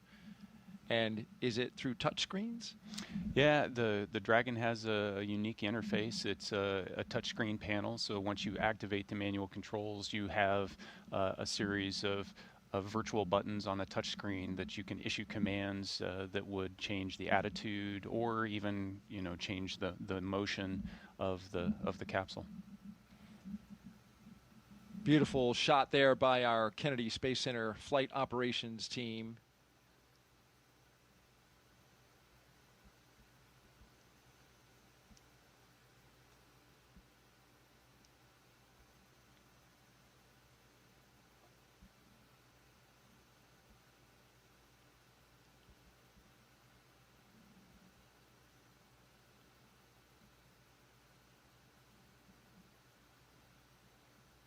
And prop load is The launch auto sequence has started. And there we have the signal that the automatic prop loading sequence is underway. All of this prop load that loads the 4 tanks, the 2 LOX tanks, and the 2 prop tanks sequentially is now being done. It's fully automated. Yeah, and highly timed, choreographed so that these super cold liquids don't have an opportunity to boil off too much. And you want to top off the tanks and then launch almost immediately.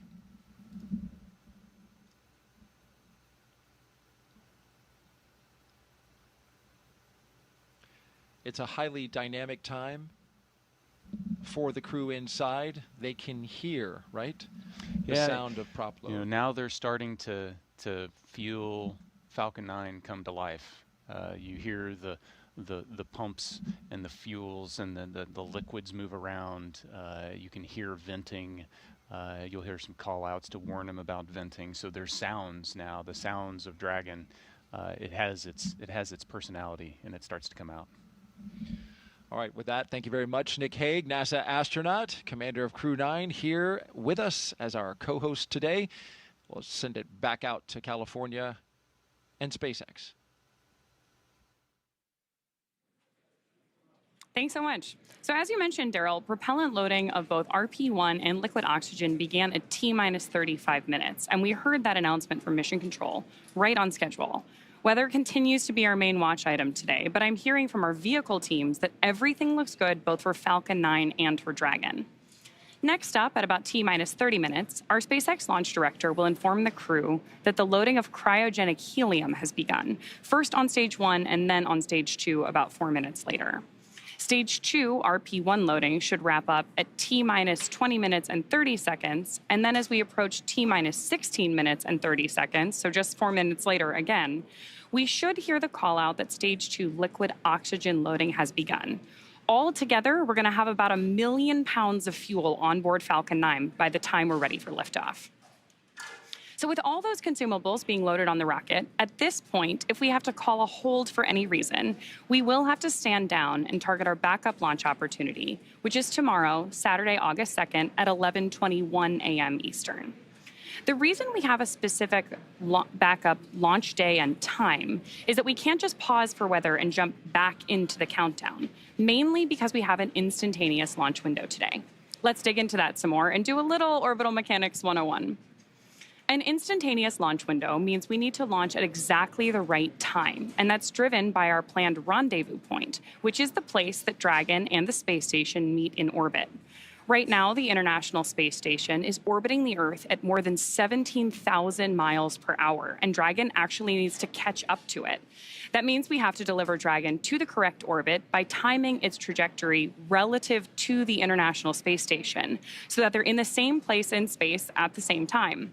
A precise liftoff time is crucial for hitting that rendezvous point. So at this point, if we heard a hold called, we would have to stand down and do many of these processes again, which if you joined us yesterday, we know is what happened with our launch attempt yesterday.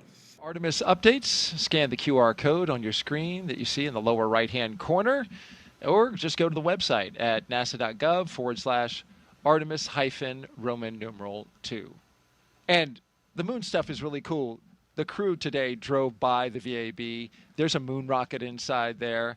And there's a crew that's training right now to go around the moon early next year. Yeah, and I loved that view as they were driving by because it shows just kind of how connected this whole thing is. You've got a Crew-11 getting ready to go to the space station, and a lot of what they're going to do is trying to prove out the things we need to know in order to go to the moon. And at the same time in that frame, you've got Artemis 2 getting ready in the background, and I'm excited to see, 4 more colleagues go around the moon.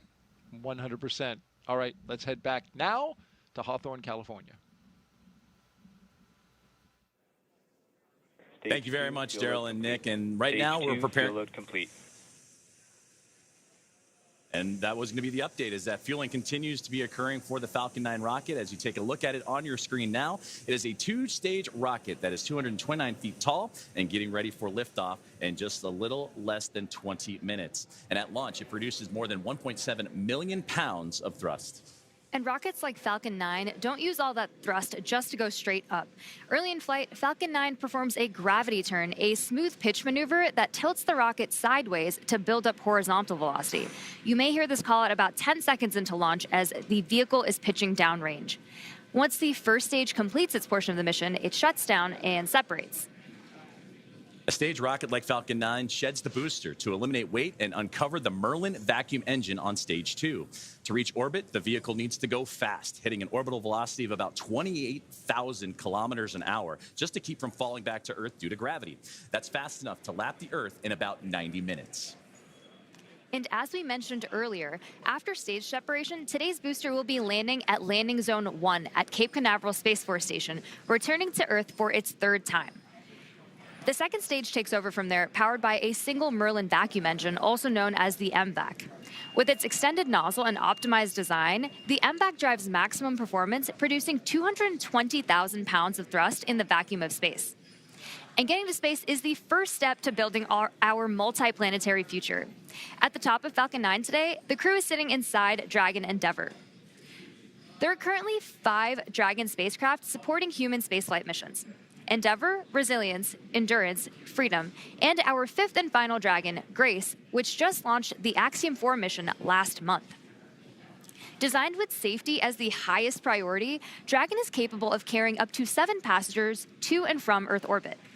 And Dragon has 16 Draco thrusters that can be used in space to help navigate the spacecraft to its destination, which, of course, is the International Space Station. And those thrusters providing 90 pounds of force. And that doesn't include the 8 Super Draco thrusters used for and aboard, which are no longer active once the crew is in orbit.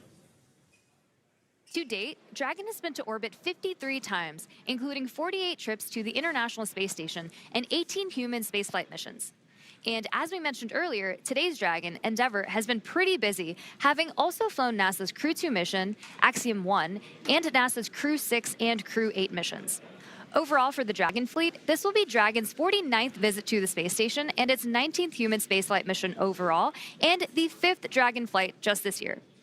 Dragon is the first private spacecraft to take humans to the orbiting lab, having flown 300,000 pounds of cargo and more than 1,000 experiments to space, as well as 70 crew members representing 20 countries. Our versatile Dragon spacecraft can autonomously dock with the International Space Station when outfitted with a docking adapter, which is just how it's configured for today's flight. And when it's not going to the space station and it's in free flyer mode, the docking adapter can be swapped out for a cupola, as it was back during the Inspiration 4 mission. And another option we have is the Skywalker hardware, which supports extravehicular activities or spacewalks, as we did during the Polaris Dawn mission. And here's some interesting trivia. There has been a Dragon in space for 1,358 consecutive days since Crew 3. And that's an impressive stat, too. And with T-minus 0... Stage 2 LOX load has started. And with T-minus 0 coming up in just about a little more than 18 or 16 minutes or so from now, our teams continue to do a series of system checks to ensure Dragon SpaceX for status update. Dragon and Falcon 9 are healthy, and we continue to load propellant. Weather is still our watch item.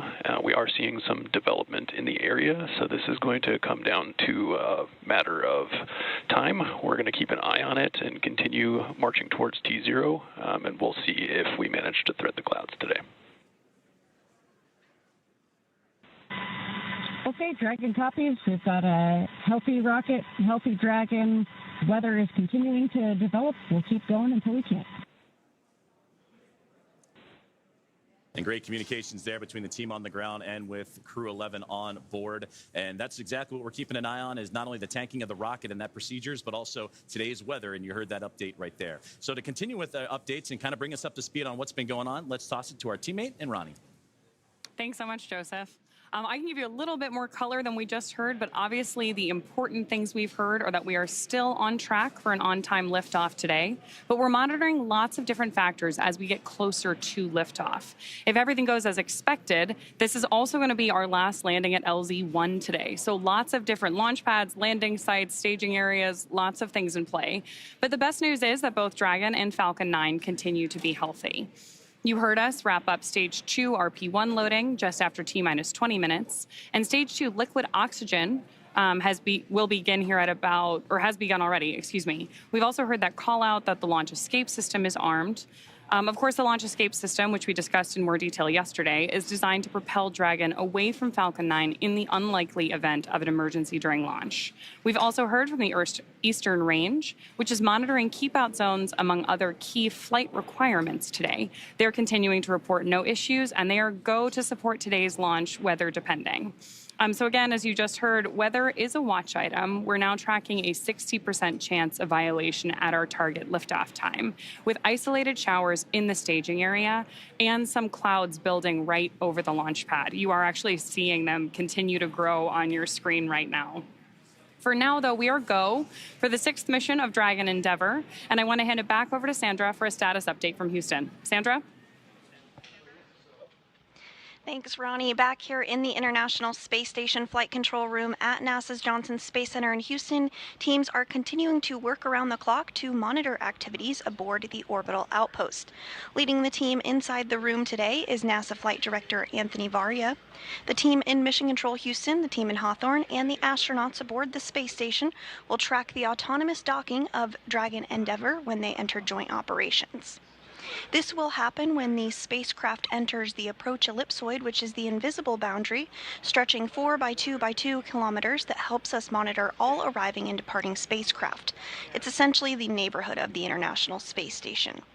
Once docked, crew members in both Dragon and aboard the International Space Station will perform a series of leak checks, then work to open the spacecraft's hatch for Crew-11 to float into the space station and begin their stay.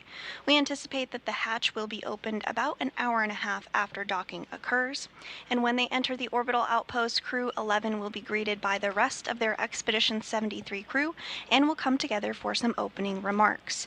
For now, that's going to be all for us today here in Mission Control as the anticipation builds for launch in less than 13 minutes now. So how's it looking on the Space Coast, Daryl? Well, Sandra, we wish it was looking better. We've just had a downgrade in the weather forecast from 60% go to only 40% go. The launch weather officer informing us that conditions are ripe, and we have even seen the development of cumulus clouds in the area, some that could trigger lightning if a rocket went through them. So this is a very high watch item at this moment, Nick. Yeah, they're watching it to the, everybody is focused on crew safety at this point, making sure that we make the right call. But there's a chance, and I'll stay positive. You've been positive. I appreciate that about you. You've done that throughout the broadcast. Here's a look from our helicopter flying over the spaceport right now. And this is the formation of the clouds that is a concern because it is so humid out right now. And we've got a sea breeze that is flowing over the warm land. It is just creating this convection around the spaceport. In fact, we are also expecting to go into a Phase 1 lightning alert, which I hate to say it, but just before we scrubbed yesterday, Dick, that Phase 1 lightning alert went into effect. So things are starting to stack up against us weather-wise. But nonetheless, it's at this point, because this is a fully automated fueling sequence, it behooves us to just continue to march to see if anything might just clear at the end. Yeah, so there's been nothing that happened up to this point to stop the countdown. So proceed to T-0, and if the timing works out and the weather hasn't built to a significant enough level and it's safe to go, then let's go. Absolutely, and it is an instantaneous window. So we are launching at 11:43 and 42 seconds. So it is literally the weather at that second that matters. And that's where we hope to see some type of positivity in that moment. But it's certainly something that all eyes are on around the Space Coast to see if this rocket is going to go today. In just about 20 seconds, we are going to hear from Zena Cardman, and she's going to say some words, Nick. She has some moving things to say.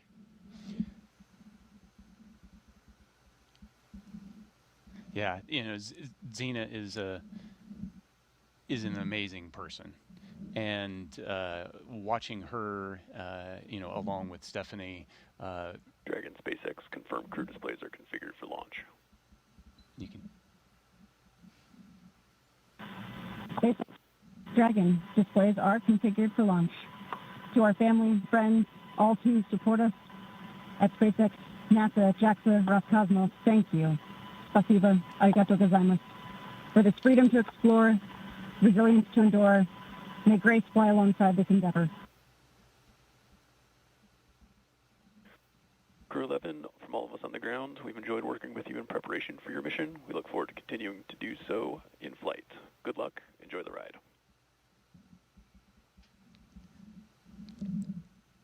Yeah, and Zena, you know, hitting the tone I would expect her to do. She is the consummate professional. Big message of thank you. Yeah.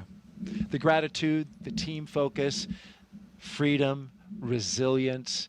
These are big themes. These are things that are important to her, and some great words from her. Let's send it now back out to our commentary team for the final minutes of Countdown. Joseph and Samya, take it away. Thank you, Daryl. Thank you, Nick. And that was beautiful what Zena had to say in reflecting on family and friends, but also that great shot you saw in that 2-box. That was from the International Space Station, that view as the space station actually going right over Florida and the Cape. So it's not just those on the ground that are excited. It's their teammates aboard the orbiting laboratory as well. Well, we're closing in on launch, 8.5 minutes away. It'll be about a 9-minute ride to orbit, which is around the time of the second stage cutoff. Dragon and the second stage will continue to coast for a few minutes after that, and then prior to separation. You'll be hearing some performance calls as we get into the final countdown and then after liftoff. These are SpaceX flight controllers reporting on trajectory, speed, booster, and performance, and the key milestones, but there are some other calls that you'll hear the crew make as well after liftoff. The crew will report out a few number and letter combinations, which mark different abort zones throughout the flight uphill and up the eastern seaboard. The first two, 1A and 1B, those are abort modes available while the first stage is firing. Now, the second are 2A through 2E. Those will come into play once the second stage kicks in, and then though we'll only hear the 2A call out from the team. Diverting a little bit from that naming system, you'll also hear the call Shannon, which refers to Shannon, Ireland. This call means the crew could target off the coast of Ireland if they needed to abort late in that second stage burn. You'll hear these different calls throughout the flight uphill, along with key performance callouts from the guidance, navigation, and control officers, and also the propulsion lead. So we're closing in on T-minus now 7 minutes, and we continue to keep an eye on the weather. One of the next callouts we're listening for is that stage 1 engine chill has started. That's coming up in just a few seconds. And that is a key process that prepares the engines for flight. Engine chill has started. Right on time. Right now, propellant in the tanks is isolated from the engines, but we'll open the engine pre-valves and start trickling some liquid oxygen through the Merlin engine pumps, chilling the engines for the start sequence. We do this because the super chilled and densified liquid oxygen is really, really cold, and we use this process to bring the engine hardware down to a cooler temperature before flowing all of the LOX and propellant into it during flight. At liftoff, Falcon 9 is consuming 700 gallons of fuel per second, so engine chill helps us to prevent thermal shock and ensures nominal engine performance. Shortly after, we should also hear the call out for stage 1 Stage RP1. 1 fuel load complete. right on time. So now that engine chill is underway, we're looking ahead to the call out that RP1 load is complete, which just occurred a moment ago. And again, prevents that thermal shock. You got to stretch before you can start running. And RP1 is densified kerosene or rocket fuel that will propel the crew into orbit. And all of that RP1 is now about to be fully loaded into the rocket, since we're previously heard that the second stage is completed, or about to be completed here in just a couple moments. And then while we're still loading liquid oxygen on that first stage and second stages. This is the oxidizer that is needed to combine with the densified kerosene that just finished up loading. The RP1 liquid propellant needs an oxidizer to combine with everything in order to ignite. Coming up at the 5-minute mark, we'll hear the call for Dragon to configure for terminal count and then transition over to into internal power. And that should be happening in about a little less than 30 seconds from now as we continue to close in on that T-0 mark.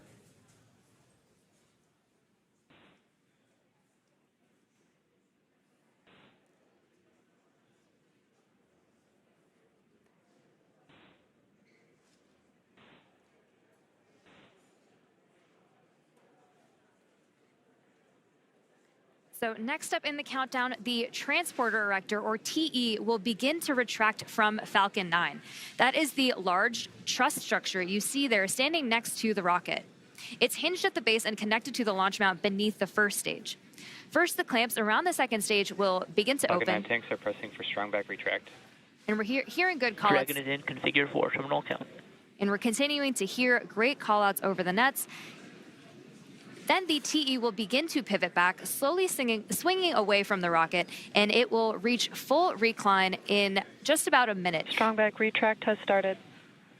And we are just beginning that strong back retraction process. It's called the strong back. It's also called the TE, or transporter erector. Same structure, different name. The TE does a lot more than just lean. It rolls Falcon 9 out to the pad, raises it vertical, and stays connected through the final seconds. It provides fuel, power, telemetry, and command connections between ground systems and the rocket. Those clamps at the top help stabilize the second stage during fueling, and they also help prevent movement in high winds. And once they open, which you can see on your screen, they are slowly pulling away. And once they open fully, the rocket is fully free at the top.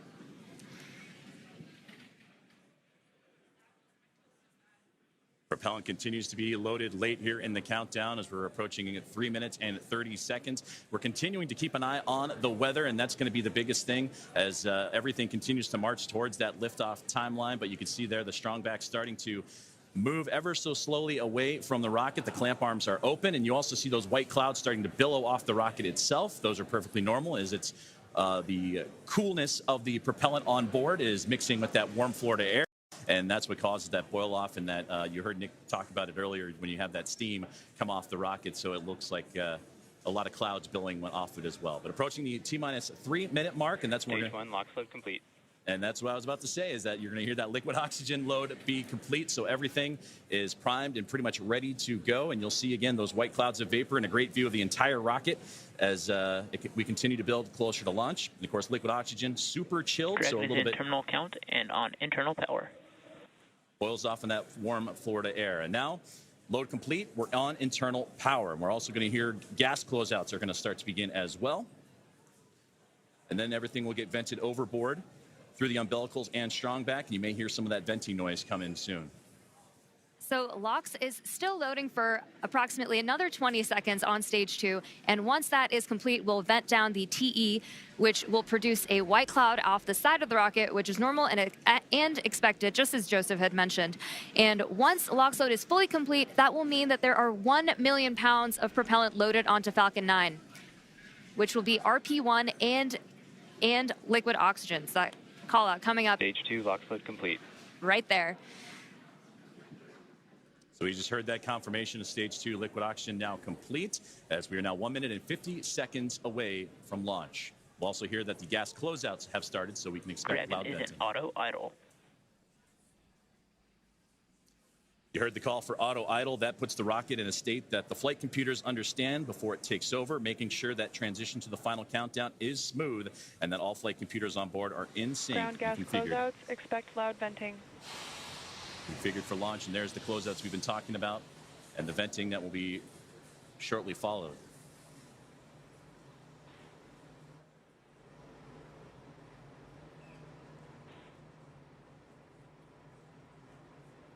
1 minute and 10 seconds to liftoff of NASA SpaceX Crew-11.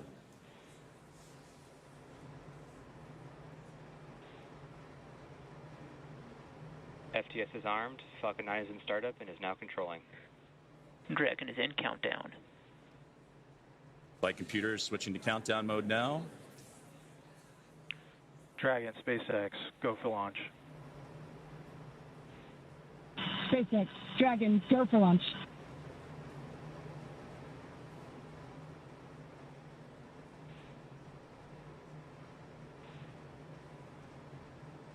.30 seconds.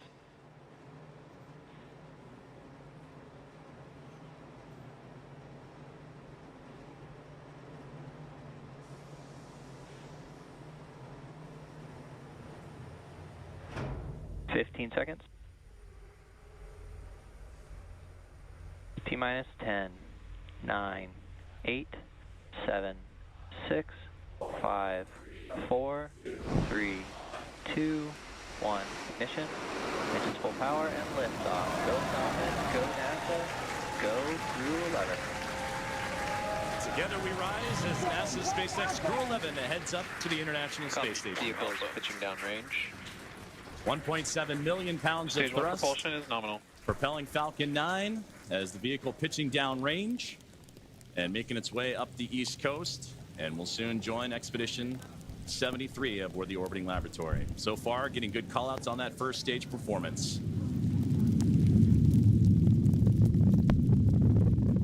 We are now T plus 35 seconds into the Crew-11 mission on board Dragon and Falcon 9. The Falcon 9 engines Stage 1 throttle down. Are throttling down to help Power and telemetry are nominal.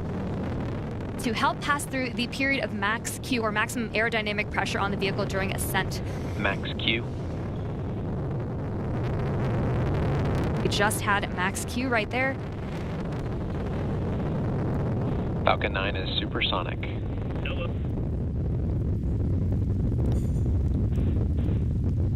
1 minute 9 seconds into what is a little bit more Stage less 1 than throttle up. a 9-minute flight uphill as Dragon continuing. Stage 1 Bravo. Copy. 1 Bravo. And that 1 Bravo, again, that's the abort zone, that last abort zone for stage 1 if necessary. The crew already pulling over 2 Gs. And next, we're going to have a couple of events happen in rapid succession. We'll be getting ready for the second stage to warm up and have the second stage MVAC chill. And then we'll also have Mika, or main engine cutoff, where the 9 engines on the first stage will cut off ahead of the first and second stages. Will then be separating from one another. And then the single Merlin vacuum engine on the second stage will ignite and continue to carry Crew-11 to orbit, while the first stage begins its journey back to Earth, as we're now 1 minute and 56 seconds into today's flight. The 9 Merlin engines are starting to throttle down and are standing by for Mika, or main engine cutoff. MVAC chill has started. And we just heard that call out for MVAC chill. And coming up in under like 20 seconds, we have 5 events happening back to back. Miko, Stage 1 throttle down. Stage separation, stage 1 flip, SES1, and the start of boost back burn. It's going to be pretty quick, so keep a close eye on the action and the mission event Main engine cutoff. tracker at the bottom of your screen. Main engine cutoff. Stage 2 Alpha. Stage separation Copy. 2 confirmed. Alpha. MVAC ignition. And there you see stage 1 pulling away, ignition of the lone Merlin vacuum engine for stage 2. And again, those happening in quick succession as we continue to get great views of that Florida coastline and the eastern seaboard there, as Crew-11 continuing its path to orbit, now approaching 3 minutes into today's flight. Still a little ways to go, about 6 minutes left, as they continue to climb their way up and eventually track down the International Space Station. And there, great see, you see the Merlin vacuum engine, the second stage on the right-hand side, and great views of the first stage that's making its return to Earth on the left. About 5.5 minutes of powered flight remaining as we continue to monitor the progress of both vehicles, stage 2 and Crew-11, making the climb uphill, and stage 1 looking to land again at landing zone 1, the last landing at that location for this Falcon 9 booster.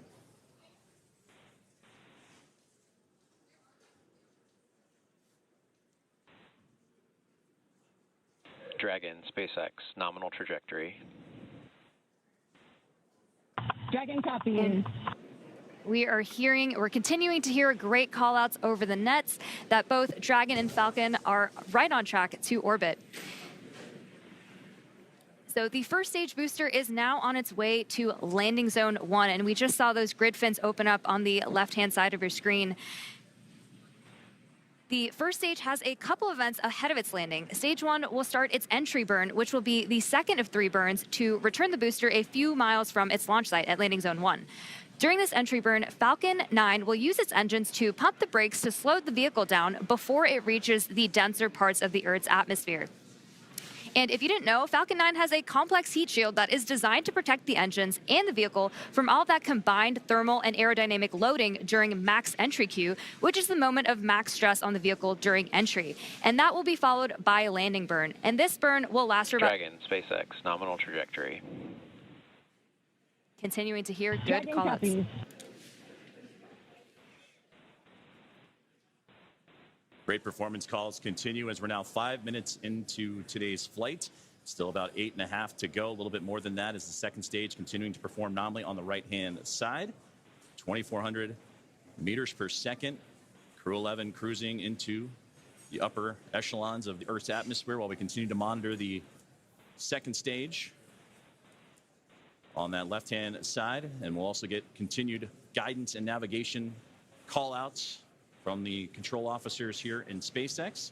Dragon is pointed in the right direction and continuing its flight. And again, that second stage going to continue firing until close to that 9-minute mark into flight and accelerating Dragon to more than 17,000 miles per hour and placing the crew in orbit. And you'll hear good orbital insertion would be that call out. There's the single Merlin vacuum engine that can produce over 220,000 SpaceX, nominal trajectory. pounds of thrust on that nominal trajectory you're hearing right now. Copy. And into the vacuum of space. Now approaching 6 minutes into today's flight, about 2 minutes and 40 plus seconds remaining.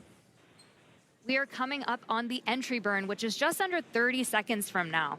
And so you'll see the first stage's center Merlin engine reignite as it comes back down to Earth. And after that, we will be approaching... Stage 1 entry burn startup. And there is the beginning of entry burn right there. Again, this is the second of 3 burns to return the booster to Stage landing 1 zone entry 1. burn shutdown. We just made it through entry burn. And you're getting some great views, too, on that Stage 1's return to the Florida coastline. Again, landing at landing zone 1. While on the right-hand side, the second stage. And that Merlin vacuum engine continuing to propel Crew-11. Dragon, SpaceX, nominal trajectory. Into orbit. And Dragon copies. And again, great. And now with about 2 minutes left of powered flight remaining, still receiving those great calls from the crew on the ground, and we're getting those relays from Crew-11 Commander Zena Cardman. Stage 1 transonic. We are now very quickly approaching the start of our landing burn, where 3 engines, engines 1, 5, and 9, will relight to help slow the vehicle down just before it touches down on landing zone 1. We should hopefully have some great tracking shots of that. Stage 1 landing burn. Stage 2 FTS is saved. Stage 1 landing leg deployed.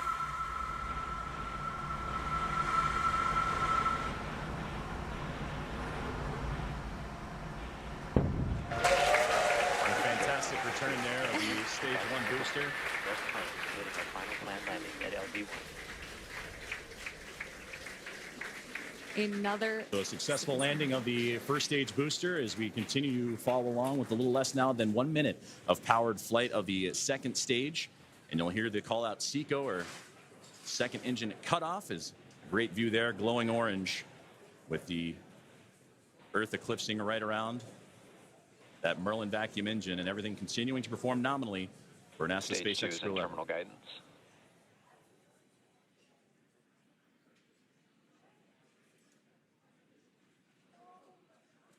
About 20 more seconds remaining of powered flight, and we'll get those call outs here shortly as everything continuing. Shannon. Copy, Shannon. And there's the great call out for Shannon we talked about earlier, that last abort zone if necessary, where they can land off the coast of Shannon, Ireland. SECO. There we just heard that good call out for SECO, or second engine cutoff.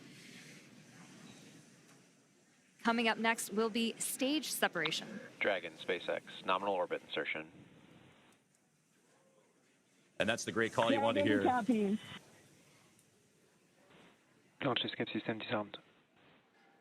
A good look inside the trunk there as you're looking for that separation, but you wanted to hear that nominal orbital insertion as Crew-11 now has reached microgravity. So now we'll continue to coast for a little bit after SECO to allow rates and motion from the burn to settle out. Right now we have a great view on our screen of the Dragon heat shield, actually, which is made up of similar materials. And there we have that Dragon and stage 2 separation as we see Dragon coast into its orbit. And a wonderful view there is Dragon Endeavour with Crew-11 on board. Safe. Dragon separation confirmed. And safe and... Dragon, Chief Engineer on Dragon to ground. Zena, Mike, Kimiya, Oleg, welcome to orbit. On behalf of the entire Falcon team, we thank you for flying with Falcon today and wish you a great mission. Dragon will take you from here. Over to Launch Director for a few words. On behalf of the launch team, it's been an absolute honor working with you towards launch today. We wish you well on the rest of your mission, and we will be awaiting your safe return. Godspeed Endeavour, Godspeed Crew-11, and thanks for flying SpaceX.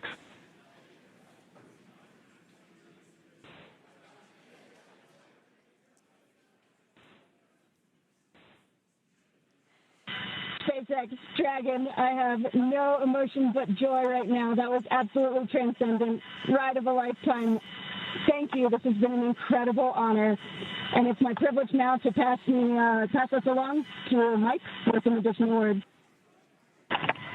Boy, it's great to be back in orbit again. Thank you to SpaceX and NASA to get us here. What a ride. And Zena and Oleg, let me be the second to welcome you to your first orbit around beautiful planet Earth. Kimiya-san, okayeri nasai, welcome back. And to the ISS Expedition 73 team, the crew on board and our friends in MCC, we're on our way. Over to you, Kimiya-san. Okay, thank you very much for everything. спасибо вам большое. ありがとうございます。日本の皆さん、私も10年ぶりに宇宙に帰ってきました。ISS でしっかりと任務を果たして、一等星のように輝いて、日本の素晴らしいところを世界中の人に知っていただきたいと思います。ありがとうございます。Я передаю Олегу-сан, пожалуйста. Спасибо, Kimiya-san. Thank you very much. Arigato gozaimasu. And спасибо всем. I'd like for the beginning to say thank you very much, Roscosmos, SpaceX, and NASA for this unique opportunity to be here with my great crew. Дорогие друзья, находясь на космическом корабле и облетая нашу родную планету, я испытываю неописуемое счастье и восторг. Хочу выразить слова благодарности всей нашей стране, Соединенным Штатам Америки и России за эту уникальную возможность, а также Роскосмосу. Хочу выразить слова благодарности своей школе, в которой я учился, номер 103 в городе Челябинске, выразить благодарность Краснодарскому высшему военному авиационному училищу летчиков и 22-му гвардейскому истребительному авиационному полку, а также сотрудникам Центра подготовки космонавтов, кто искренне верил и болел за эту идею отправить меня в космос. Обещаю выполнить все поставленные передо мной задачи на отлично. Ура!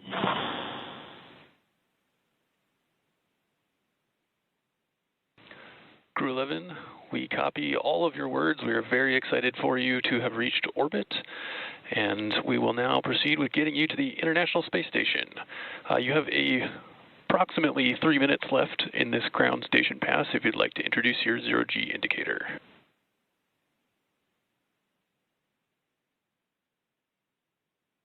Copy all, Tremaine. Thank you so much. We'll get out our 5th crew member here in just a moment. This 0G indicator honors a shared memory with our lead trainer, Paul Weiss. For all the mentors and team members who got us here through sacrifice of time and dedication, I hope we made you proud today. Thank you so much.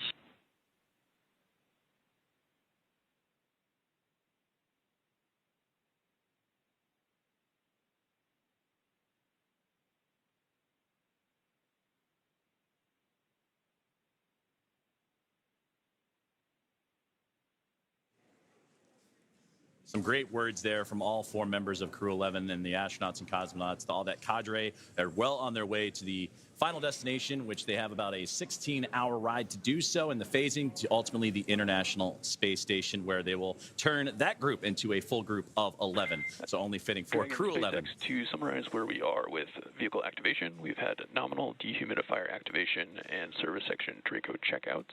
We're currently opening the nose cone. We have just gotten confirmation that nose Tracking cone... copies all, and we'll be ready for visors open with ECOS activation complete. We just had great comms that nose cone deploy is underway. The 6 hooks that hold the nose cone in place during the launch and ascent portions have to retract, and then the nose cone will be able to start to swing open and deploy. This uncovers a number of critical systems for the flight up to the space station, including the forward bulkhead thrusters and the docking hatch. And that call from the core here in Hawthorne indicating that we had good checkouts of the 12 Draco thrusters around the service section. 4 to go after we get the nose cone open and the ECLIS, the environmental control and life support system, activated inside Dragon. Soon the crew will be able to get their visors open and get out of their suits and settle in for their ride to the space station. And we'll continue to get those call outs and hear about the nose cone again. Right now, currently opening. The hooks have been opening, and they were doing so during the great words from the crew. So we'll continue to monitor and waiting as the nose cone is deploying at the moment. And we'll wait for that final confirmation that it is open. And Crew-11 can continue its journey on as we await those last few moments here as nose cone deployment currently underway. And a great view of Dragon as it went up the eastern seaboard, and we had a view for a moment there as, again, passing over ground stations. And that's what provides us the great views that you've been seeing throughout today's broadcast inside the Dragon spacecraft. And there's a great look at that single Merlin vacuum engine that helped propel Crew-11 into orbit. And a great view of looking outward across the arch of the Earth. Despite all of the weather issues we were having on ground leading up to launch, we seem to be having some really clear, amazing views in space today.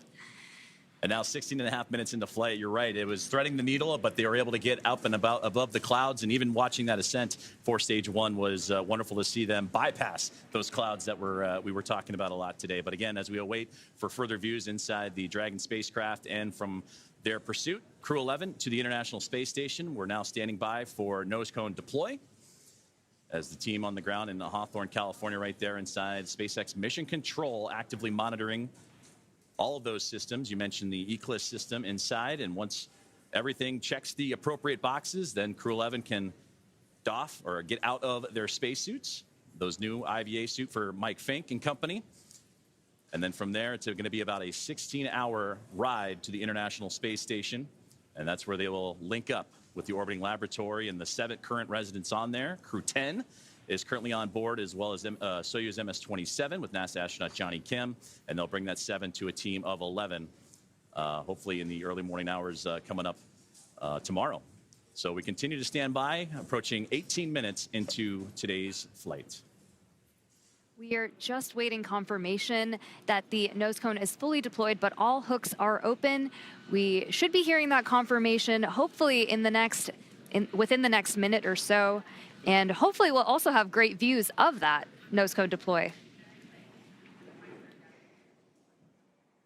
And that's a great view on the right-hand side of the International Space Station Flight Control Room in Houston, Texas, at NASA's Johnson Space Center, where we got updates throughout the day today from Sandra Jones as the International Space Station monitoring today's flight and the ascent of NASA SpaceX Crew-11. And they pulled goal earlier on as they are ready to receive Dragon.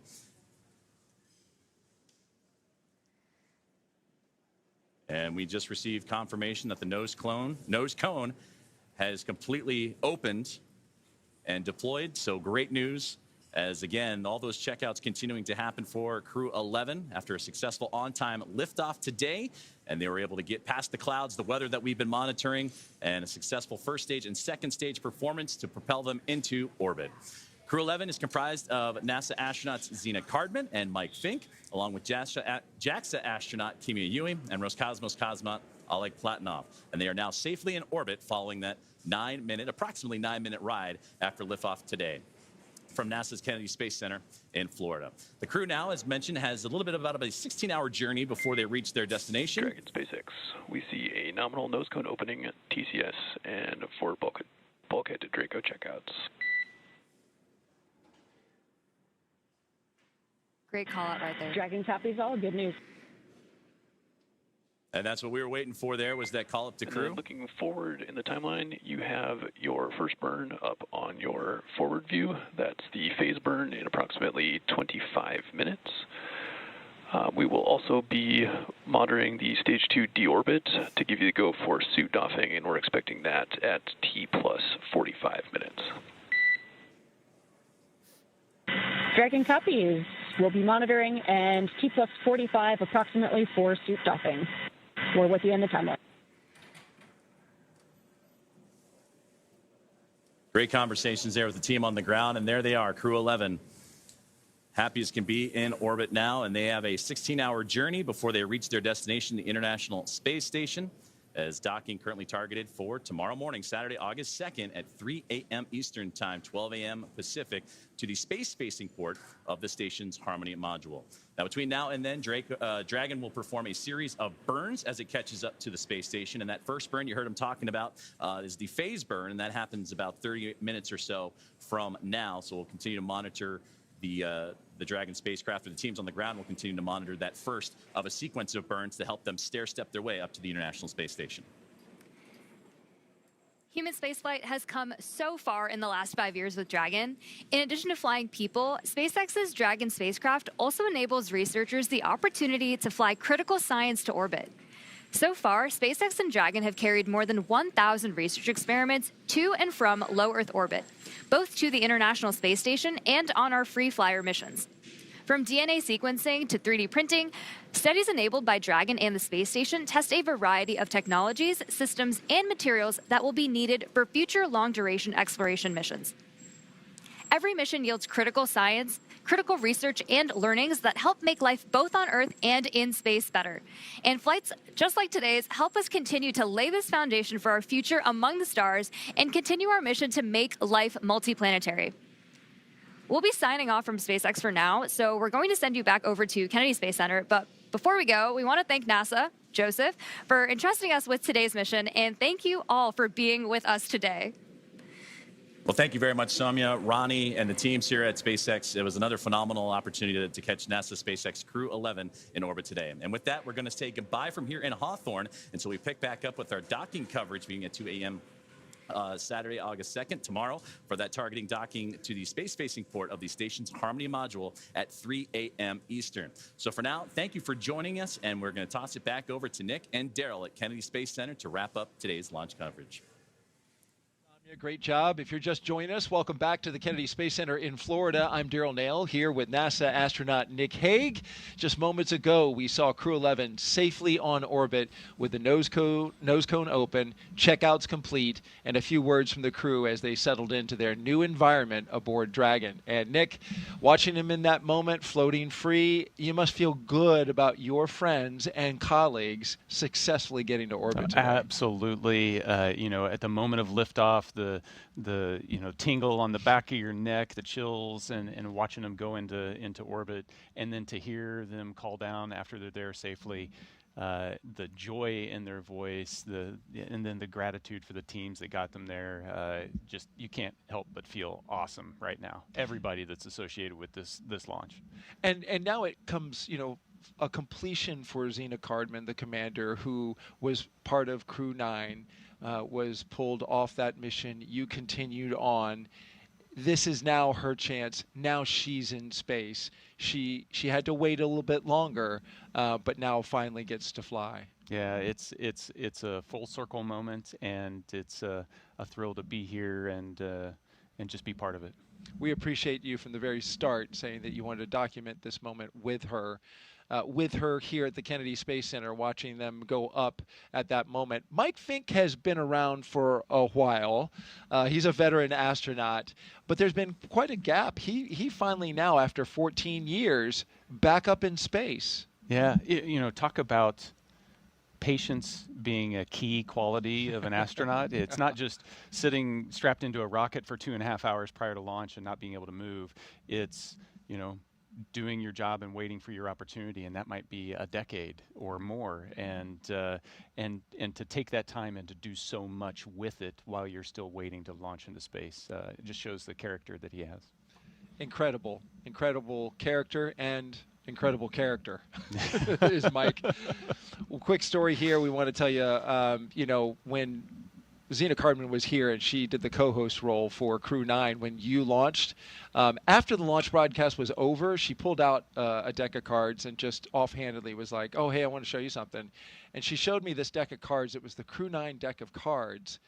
And she had hand-drawn the portraitures of like each of the Crew-9 members, which included you, and she was on it, though she didn't get to fly. It was the card deck that you used when you played to get rid of your bad luck. Yeah, in the suit-up room, Right. And so I'm like, you hand drew these? I was like super impressed. So, of course, fast forward to recently, you walk in the pre-production meeting and you're like, hey, Zena wants to have this deck of cards. It's the Crew-11 deck of cards, and we want to show them to you now. And she redrew her crew. And we want to show those to you. Hold that up. She's an amazing artist. All the crew members each got a face card. So she's on there, Oleg's on there, Mike and Kimiya. And here they are. She hand drew this. We have a close-up of this shot. We want to show you so you can get a real full appreciation. Hand-drawn portraitures by Zena Cardman, the commander. You talk about many talents. Just another talent in what appears to be just this extremely well-rounded astronaut and commander. Oh, absolutely. Not all astronauts are created equal. I cannot do that. She is talented. That's incredible. And, of course, they played with this deck of cards when they got rid of Zena's bad luck today. Yeah, and it worked. And it worked. Look at that weather. We were looking at the cloud just off to the south. The power of positive thinking. Your positive thinking was like, perfect. All right, we're going to send it back out for one more interview with Tony. And in the meantime, you and I are going to play some high-low card for your next space assignment. See if I can win it from you. Tony, take it away. Thanks, Daryl. Looking forward to who wins that game.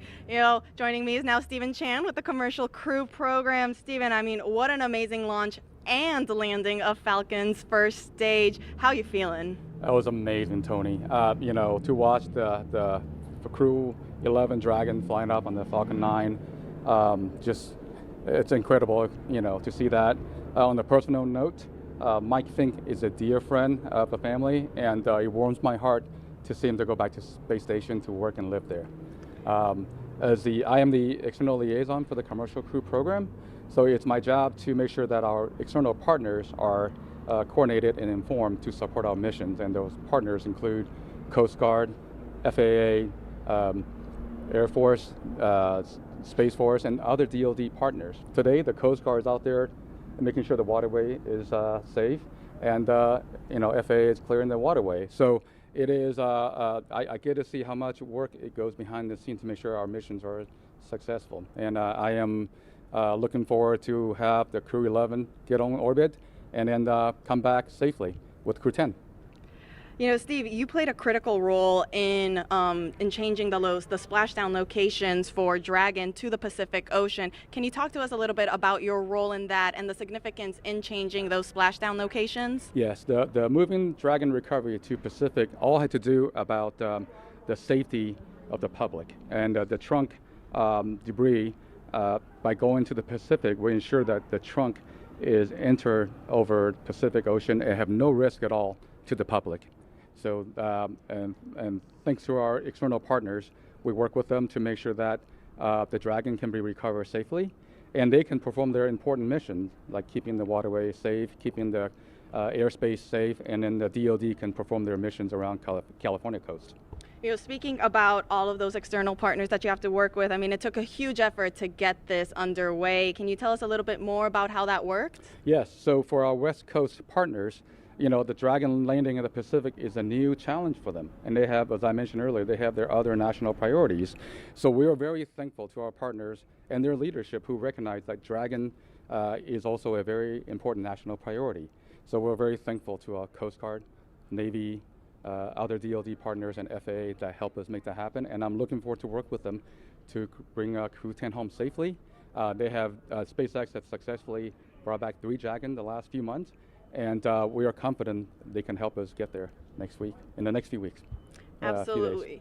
Yeah, absolutely, Steve. I mean, you know, we just launched, but like you said, we now have the rest of the mission. We have to bring Crew 10 home. Can you tell us what are the next steps for you? Where will you be going next? We'll be working with SpaceX and our government partners to make sure we look at those reentry opportunities and coordinate and inform each other, you know, all the important activities. So it's just a lot of coordination, and we're thankful that our partner work with us on this national priority. Absolutely. Well, we wish you the best of luck on the rest of the mission. Thank you so much for joining us. And now we'll send it back to Daryl and Nick. All right. Thank you so much, Tony. And certainly you can hear the emotion in people's voices, especially Stephen here. Just so proud of seeing Mike Fincke. He has touched a lot of people here at the Kennedy Space Center in his time working with everyone here throughout the Commercial Crew program. Yeah, absolutely. He has had an impact. And you had an impact on me. I lost to you for your next space assignment. So so we need to clear the record here, because you tried to stack the deck and karma won out there because you dealt me the ace by accident. So I'm sorry. That's just the way it goes. Thank you for being so truthful and honest. You know. Is this show over yet? No, you know what? We're excited for you, Nick. We can't wait to see what you do next as well. You've brought so much experience and insight and knowledge to this show, and I know that you wanted from the very beginning, after you launched, you told me that you wanted to do this for Zena, for your friends, for your colleagues, for your team. And you're a stand-up guy telling us early on, like, hey, I'll be there and I'll do it. Thank you very much for that. No, my pleasure. Can you take one more social question before we bug out? We didn't hit 8 yet, so yes. Let's do it. One more social question. Let's see if we can get it fired up here. Yes, Aaron Anzar is the winner with, what is your best memory as an astronaut? Well, you can imagine there are so many memories that are created. I've listened to you for a couple days now, and it's fascinating to hear each and every one that you remember. But what would you put as the number one memory? You know, the image, if I try to sum up, you know, my 12 years of doing this job, the image that kind of brings it all together in my mind is just another Friday night floating around the table in the Russian service module, having dinner with our playlist. You know, it's an eclectic playlist of music that mixes in everybody's favorites. So you've got Russian traditional folk music and hard rock and American country western, and it's just the culture that the crew has built, and me trying to talk with my cosmonaut colleagues in broken Russian, and them talking to me in broken English, and we develop our own language, and we're sharing what's going on with our families, and, you know, birthdays and anniversaries. It's just life. And we've built that in space.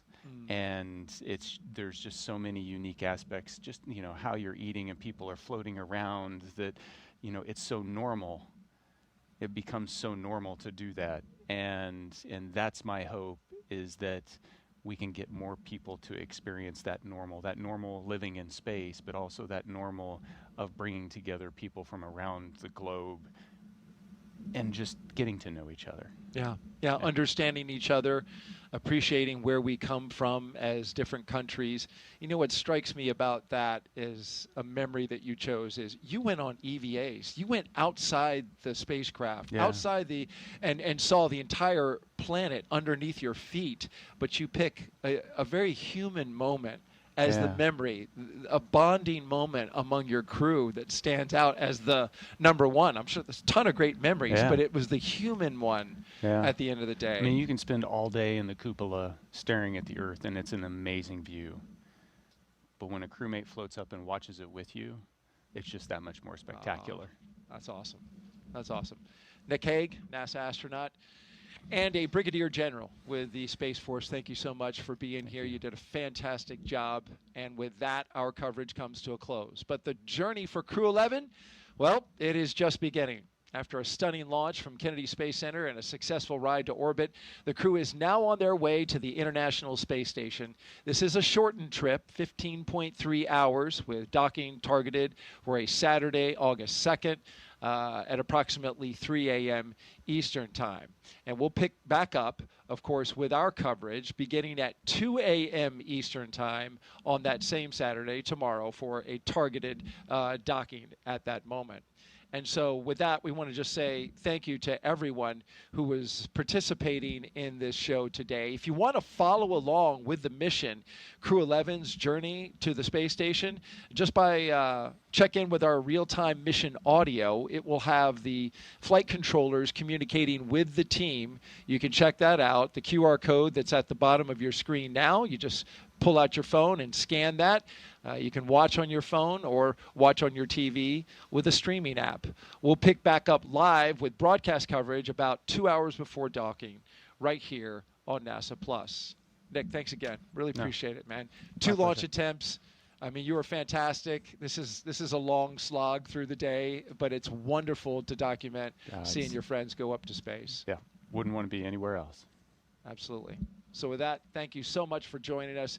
Have a great afternoon, everyone, and thank you again for watching us get these astronauts to space. Continue to follow us as well, and make sure that you keep looking up.